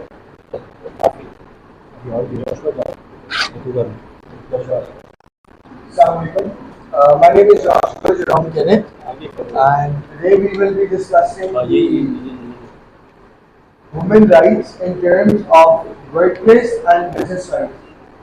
तो बेसिकली एक वेरी कॉमन मिसकंसेप्शन है, स्पेशली उन लोगों को लेकर के जिन्हें दीन की प्रॉपर नॉलेज नहीं है, जिन्हें इस्लाम के दायरों का इल्म नहीं है, वो लोग बहुत मिसकंसेप्शंस क्लियर करते हैं। और हम आज ये देखेंगे कि इस्लाम के अकॉर्डिंग एक औरत के लिए एक जगह पर काम करना या व्यापार करना क्या सही है या गलत। तो हम देखते हैं कि आर्शद सलम ने जो है अपनी बेगम हज़रत खदीजा रज़ियल्लाहु अन्हा को इस बात की इजाज़त दी कि वो काम करें और एक अपना बिजनेस डेवलप करें, ठीक है, जो कि इंतहाई सक्सेसफुल रहा। हम देखते हैं कि वक्त की तारीख के अंदर वो ना सिर्फ एक सक्सेसफुल मर्चेंट यानी कि आप कह सकते हैं एक बिजनेस वुमन, यानी कि एक सामान एक जगह से लेकर दूसरी जगह पहुंचाना, उसकी सेल्स परचेज सारा कुछ वो खुद हैंडल करती है। और ये चीज़ इस बात की अक्कासी करती है कि इस्लाम ना सिर्फ औरतों को इनकरेज करता है कि वो अपनी इकोनॉमिक पार्टिसिपेशन करें, बल्कि वो इस बात की भी इजाज़त देता है कि वो बिजनेस प्रोफेशंस जब अपने पर्दे में रह करके जो वो काम कर सकती हैं, अपने लिए माशरती तौर पर एक लमसम अमाउंट जनरेट कर सकती हैं for survival, it is allowed. अब इसमें हम देखते हैं areas of growth. To just read out the slide once for you all, as Islamic teaches emphasize fairness, dignity for women. देखिए यानी कि इस्लाम की तंजीद है वो बेसिकली जिस तरीके से है कि वो फेयरनेस यानी कि एक जस्ट सिस्टम जिसमें एक औरत की डिग्निटी यानी कि उसका पर्दा और उसके हकूक मेंटेन रहे और उसकी इज्जत बरकरार रहे, उसे कुछ हकूक देती है, ठीक है, जो अपने टाइम पर उस दौर से आगे के दौर से, ठीक है। अब आप ये देखें कि इस्लाम हर दायरे में रह करके फ्यूचर के लिए भी आपकी मदद करे, यानी कि आपको आज के दौर में आज से 10 साल बाद, 20 साल बाद, 30 साल बाद, इन जनरल एक सेंचुरी बाद अगर आपको किसी भी चीज़ का इल्म लेना है तो आप इस्लाम की तरफ रुजू कर सकते हैं। जबकि जबकि अगर हम देखें तो ये फ्रेमवर्क जो है वो इस्लामिक सपोर्ट करता है जेंडर इक्विटी को, ठीक है। Understanding these rights help dispel misconceptions and highlights the progressive nature of Islamic teaching. यानी कि जब हम ये सब चीजें पढ़ते हैं तो इससे हमें इस बात की इल्म होता है कि इस्लाम ना सिर्फ इंकरेज करता है वुमेन राइट्स बल्कि उसके हकूक को पामाल होने से बचाता है। अब हम इसके बाद पढ़ेंगे कि कॉमन मिसकंसेप्शंस क्या हैं regarding women's rights. So one of the biggest misconceptions that we see is that people claim that Islam directly neglects the women, dishonors them and discriminates them. यानी कि रसूलुल्लाह का माफ करें कि ये बहुत कॉमन मिसकंसेप्शन है कि इस्लाम औरतों को ना सिर्फ उनके हकूक नहीं देता बल्कि उन्हें डिसऑनर और डिसग्रेस करता है, जबकि ये बिल्कुल गलत है। Some people without proper religious knowledge dominate women. ठीक है, ये बहुत कॉमन प्रैक्टिस है जो हम आज के दौर में देखते हैं कि मर्द औरत को जो है नीचा दिखाने की कोशिश करता है या औरत मर्द को।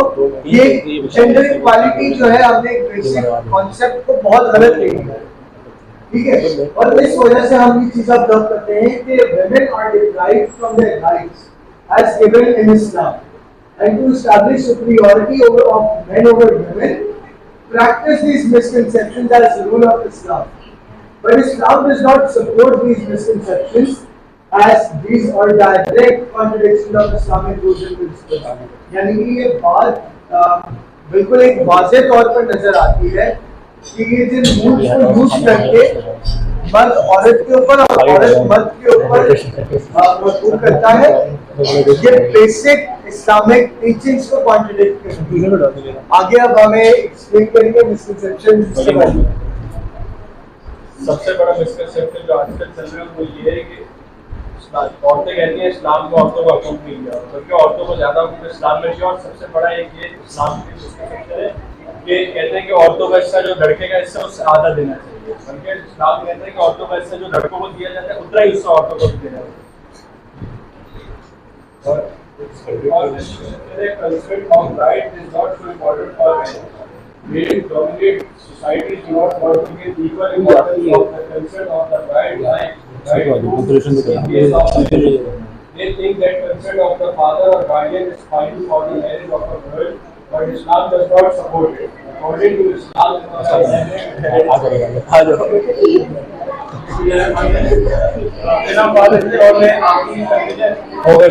तालियां बजाना भाई, तालियां बजाओ, तालियां बस।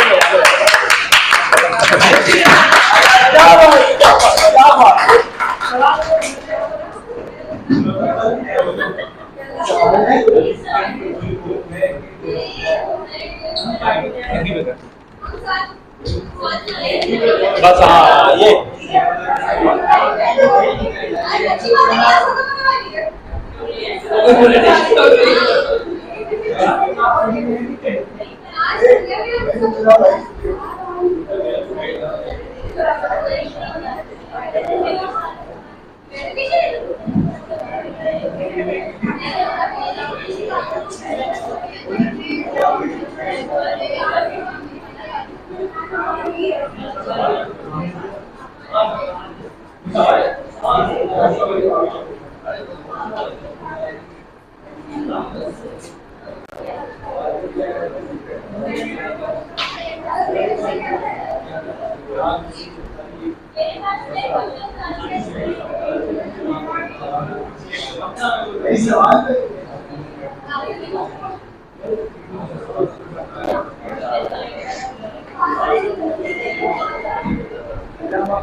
सवालों के जवाब दे देना सारे।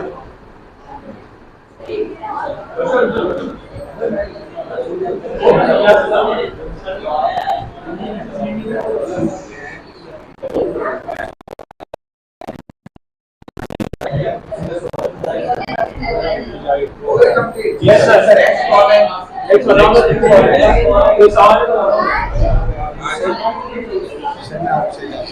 आप लोग को ग्रुप नंबर क्या था? सर ग्रुप नंबर कौन सा है? वली, फहद, जोश, समीर, ये चारों थे। चारों के सर कोई कोताही कोई होगी तो माजरत, अगर इसमें सही था, मैं राइट था ना आप लोग से? सर वैसे सही थी आपको वही। हाँ सही, माशाल्लाह आपका बहुत सही है। Thank you so much. अच्छा जी, ये ग्रुप है 14 सही का सारा दूर आपने मतलब उसमें इस्मार इधर है, ये सही का सारा दूर आगा मतलब उसमें इस्मार। अच्छा ये बात है ग्रुप 14 के पास।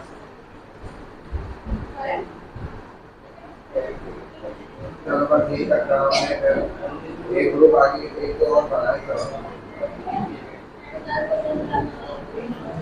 जो हमने अभी इस वीक में जिन टॉपिक दिए हैं वो नेक्स्ट वीक में इंशाल्लाह उनको ड्राइव करेंगे। ग्रुप 15, 16 and 17 जो है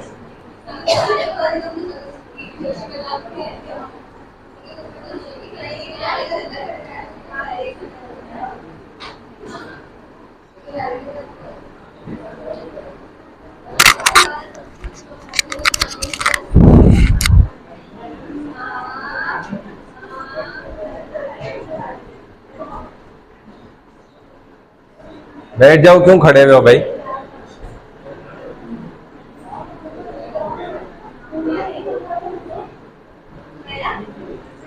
अच्छा जी,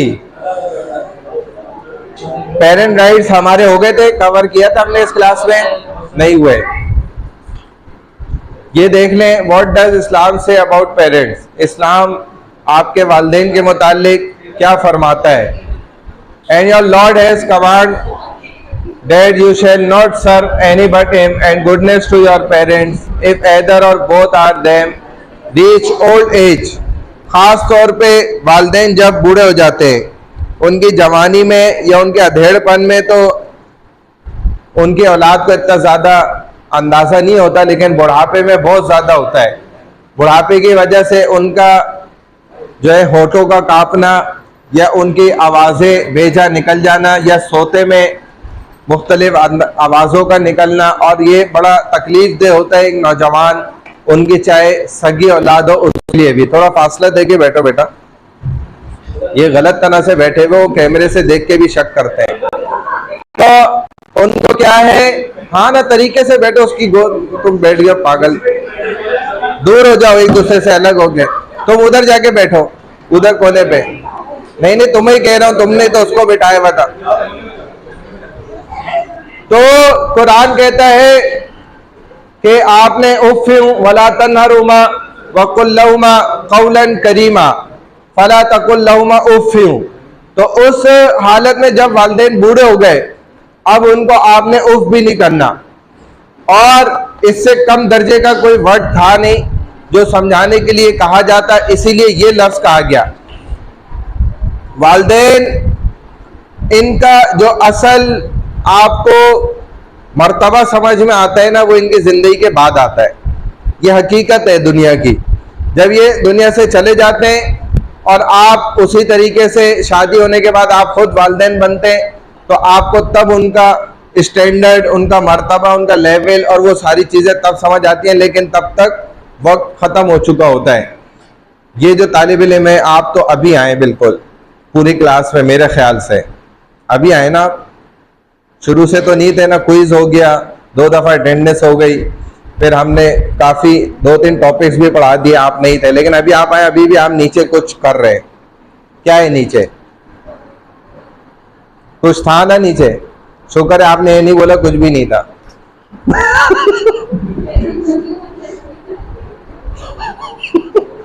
आप अच्छे बच्चे हैं, ऐसे भी होते हैं तलबा। एक ने अभी बोला था कुछ दिन पहले कि नीचे कुछ भी नहीं है, तो मैंने उसको यही कहा था कि कुछ नहीं है तो इतना कुछ नीचे तुम कर रहे हो, कुछ होता तो फिर क्या करते तुम? हाँ, इन बातों को गौर किया करें थोड़ा। Nor scold them and speak to them a kind word. आपने उनसे नरम मिजाजी के अल्फाज समझ आ रही है बात? इधर फोकस करो। And out of kindness lower to them the wing of humility, and say, My Lord, bestow on them the mercy even as they cherished me in childhood. जैसे उन्होंने मुझे अपनी बाहों में लिए ना बचपन में नरमी के साथ, ऐसे आपने बुढ़ापे में उलट हो जाता है। जब वो कौवा आके बैठा तो वालिद बाप था वो बूढ़ा हो गया था और बेटा जवान था, तो उससे वो बूढ़े बाप ने पूछा कि ये क्या चीज है, उसका ज़हन काम नहीं कर रहा था। बच्चे ने बताया एक पंजाबी का अंदाजा आप कर नहीं सकते। तो बहरहाल उस्ताद आपकी जिस तरीके से तरबियत कर देता है, क्योंकि उसका मकसद ही समझाना होता है, तो आप अपने वालिद की बैठ के नसीहतों को सुनते ही नहीं है, ना बर्दाश्त करते हैं। आजकल की जो नौजवान नस्ल है उसकी आदत बन गई है, जो कि गलत आदत है। अगर आप जिंदगी में कामयाब होना चाहते हैं तो आपको अपने बड़ों के साथ वक्त गुजारना पड़ेगा, मोबाइल छोड़ छाड़ के, और उनकी कीमती बातें, कीमती नसायों को सुनना पड़ेगा, तब आप जिंदगी में कामयाब हो सकते हैं, वरना आप जिंदगी में कामयाब होना बड़ा मुश्किल काम है। इसीलिए समझ लें कि बड़ों के साथ जो लोग बैठते हैं वो तजुर्बा हासिल करते हैं उनसे। And out of kindness lower of them the wing humility and say my lord bestow on them the mercy even as they। ये बात हो गई। आगे चलो, अल्लाह ने आपकी वालिदा को इतना हक ज्यादा क्यों अता किया?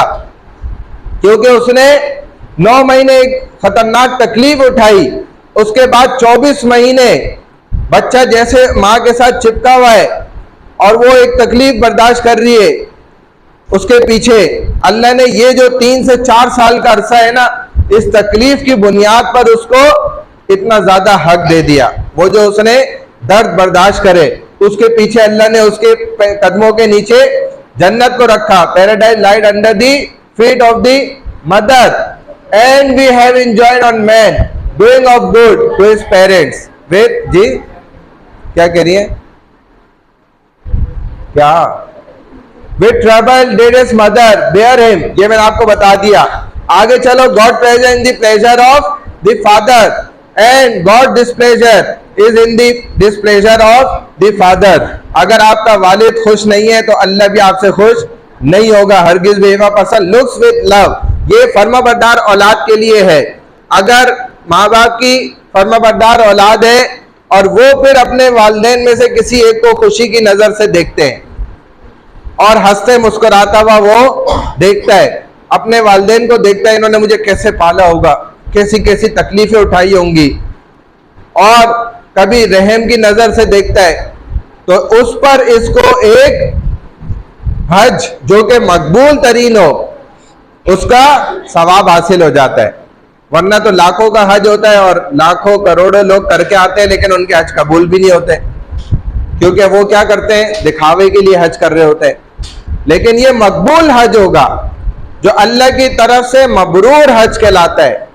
हज जो मबरूर उसको कहा जाता है, कबूल शुदा हज, उसका इसको सवाब और अजर हासिल होगा। बात समझ में नहीं आई? ये पेरेंट राइट्स हैं। अब थोड़ा सा आप ये तजवीद देख ले, नूरानी कायदा। ये तख्ती नंबर कहां तक हो गया था? एक तख्ती इसकी भी देख लें भाई। खड़ा जबर खड़ी जेर उल्टी पेश मैंने पढ़ा दिया था। मद्दा लीन आपको बताया था। हुरूफ मद्दा क्या होते हैं, हुरूफ लीन क्या होते हैं? किसको पता है हुरूफ मद्दा लीन? किसको पता है? बताए थे, मुझे याद है। हाँ भाई लड़के, हुरूफ मद्दा कौन से है? वाव अलिफ या कौन से किस सूरत में मद्दा होते हैं जी? किससे पहले जबर होता है? भाई खामोश हो जाओ, खामोश हो जाओ जरा।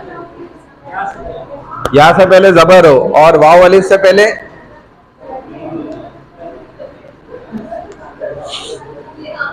वाव अलिफ या भी तुमने उसका सुन के बता दिया। देखो सुन लो, सही बात आपको पता होनी चाहिए। मुसलमान है आप लोग माशाल्लाह। एक काफिर गैर मुस्लिम आपसे सवाल कर लेगा, उसको क्या जवाब देंगे? बताओ, हाफिज का ये हाल है। तो बेटा ये मैंने पढ़ाया है क्लास में, तब आपसे पूछ रहा हूँ, आप फीस पूरी जमा कराते हो? कंसेशन लिया है फीस में? फीस में कोई कंसेशन लिया है या पूरी जमा कराते हो? डिस्काउंट मिला हुआ है, फिर डिस्काउंट के बाद तो पूरी जमा कराते हो ना, तो फिर पढ़ क्यों नहीं रहे इतने गौर से? डिस्काउंट के बाद भी तुम अच्छी खासी फीस जमा कराते ही होगे भाई। वाव साकिन उससे पहले पेश हो, या साकिन उससे पहले जेर हो, अलिफ साकिन उससे पहले जबर हो। भाई तुम दोनों चली जाओ बाहर, मोबाइल लेके जाओ। तुम लोगों का तो वैसे भी दिमाग जब से आई हो ना इधर है भी नहीं, कभी नीचे फंसा हुआ है, कभी उधर फंसा हुआ है, कभी किधर फंसा हुआ है, 3-4 जगहों पे फंसा हुआ है, इतना मैं कंफर्म बता सकता हूँ। बस वही ना, वो उसको बार बार बोले जा रही उठो भाई, चलो ना चलो ना, वो सुन ही नहीं रही, दिमाग पक गया उसका बेचारी का, दूसरी वाली का। 3 दफा तो मैं सुन चुका हूँ, इतना दूर दूर से मैंने सुन लिया है कि भाई चलो ना, चलो उठो ना। बोले नहीं बोले इसने? ये खुद अगर सच बोले तो ये बताएगी, उसका दिल ही नहीं लग रहा है। अच्छा, वाव साकिन उससे पहले पेश हो, या साकिन उससे पहले जेर हो, और अलिफ उससे पहले जबर हो, तो ये हुरूफ मद्दा कहलाते हैं। और हुरूफ लीन क्या है? वाव और या।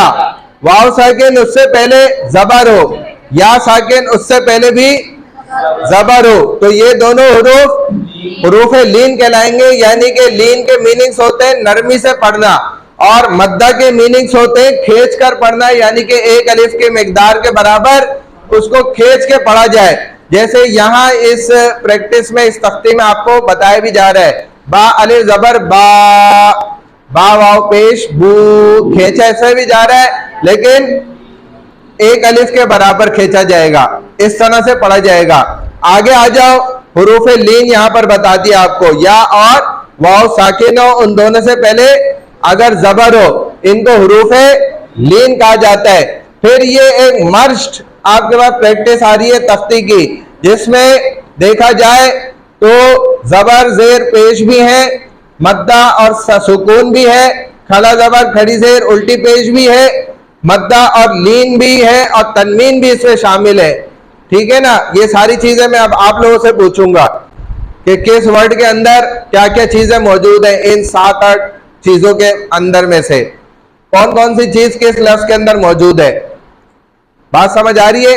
पहले मैं आपको प्रैक्टिस के लिए 1, 2, 3 अल्फाजों में सिर्फ बताऊंगा, आप उसको गौर से सुन लें। जैसे देखे, आ मना, हमला कला जबर आ, मीन जबर मा, नून जबर ना, आ मना। यहां पर आपको हरकत मिल जाएंगी, पहली चीज। दूसरे नंबर पे खड़ा जबर भी आपको नजर आ जाएगा। बात समझ आ रही है? और अगले वर्ड पे आ जाए, हमला खड़ा जबर आ, वाव खड़ा जबर वा, आ वा। यहां पर आपको खड़ी हरकत नजर आ रही है। तीसरे वर्ड पे आ जाए, हमला खड़ा जबर आ, नून जेर नी, या जबर या, आ निया, तादो जेर तिल, आनियत। यहां पर आपको क्या क्या नजर आ रहा है? खड़ी हरकत है, और तनवीन भी है, और तनवीन माल गुन्ना भी है, गुन्ना के साथ आनियत, गुन्ना माल इख्फा यहां पर किया जाएगा। ये चीजें यहां पर मौजूद है। इसी तरह आगे चलेंगे, आपके साथ वाली इसको मुतवज्जे करें। हाँ जी, आप नेक्स्ट वर्ड क्या है? मोबाइल में लगी हुई थी ना तुम, किससे बातें कर रही थी? नाराज नहीं होना, हम कभी कभी मजाक करते ही हैं, इन लोगों को थोड़ा हंसाने के लिए। नाराज नहीं होना, सही है? ये वाला वर्ड है, ठीक है? कैसे पढ़ेंगे इसको? पढ़ के बताओ, और इसमें क्या क्या चीजें हैं वो बताओ।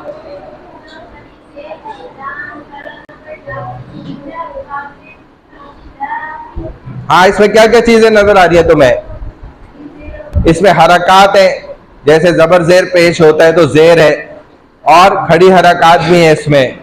ठीक है, चलो नेक्स्ट वाली लड़की, पाकिस्तान का झंडा पहना है तुमने, चलो ग्रीन वाइट कलर। तो मैंने झूठ बोला है? हाँ मैम क्या बोल के गई हूँ, मैं बताऊंगा ना तो आप लोग फिर उनको जाके ये आपने क्या बोल दिया? वो भी मेरे साथ ही थे, छोड़ दो, तुम्हारी पार्टी की नहीं थी वो। चलो जा याजिर जी, जा जा। ये क्या? जी मालिक या मस्जिर जी, और हमजा जबर आ, जी आ, इस तरह पढ़ा जाएगा, ठीक है भाई? आप स्टूडेंट ये काम करिएगा, ये जो तख्ती है ना, इसमें तमाम स्टूडेंट इस पूरी तख्ती को देख कर आए कि इस वर्ड के अंदर क्या क्या चीज है, उसको नोट करके आए अपने पास। ये मैं नेक्स्ट क्लास में पूछूंगा आप लोगों से, ठीक है? हो सकता है इसी का आपका क्विज लेके इसी पे नंबर दे देंगे। ये तमाम चीजें देख कर आएगा। सेकंड आपकी अटेंडेंस में ऑलरेडी ले चुका हूँ। अस्सलाम वालेकुम।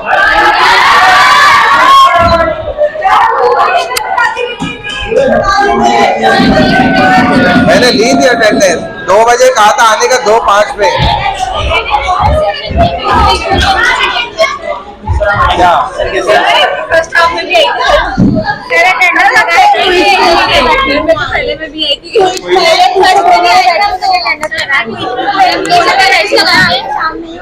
भाई अटेंडेंस का टाइम थी आप? 1 मिनट से फ्लाइट लेट होती है ना, बंदा रह जाता है। बस यही हुआ है आपके साथ, आज यही हुआ है।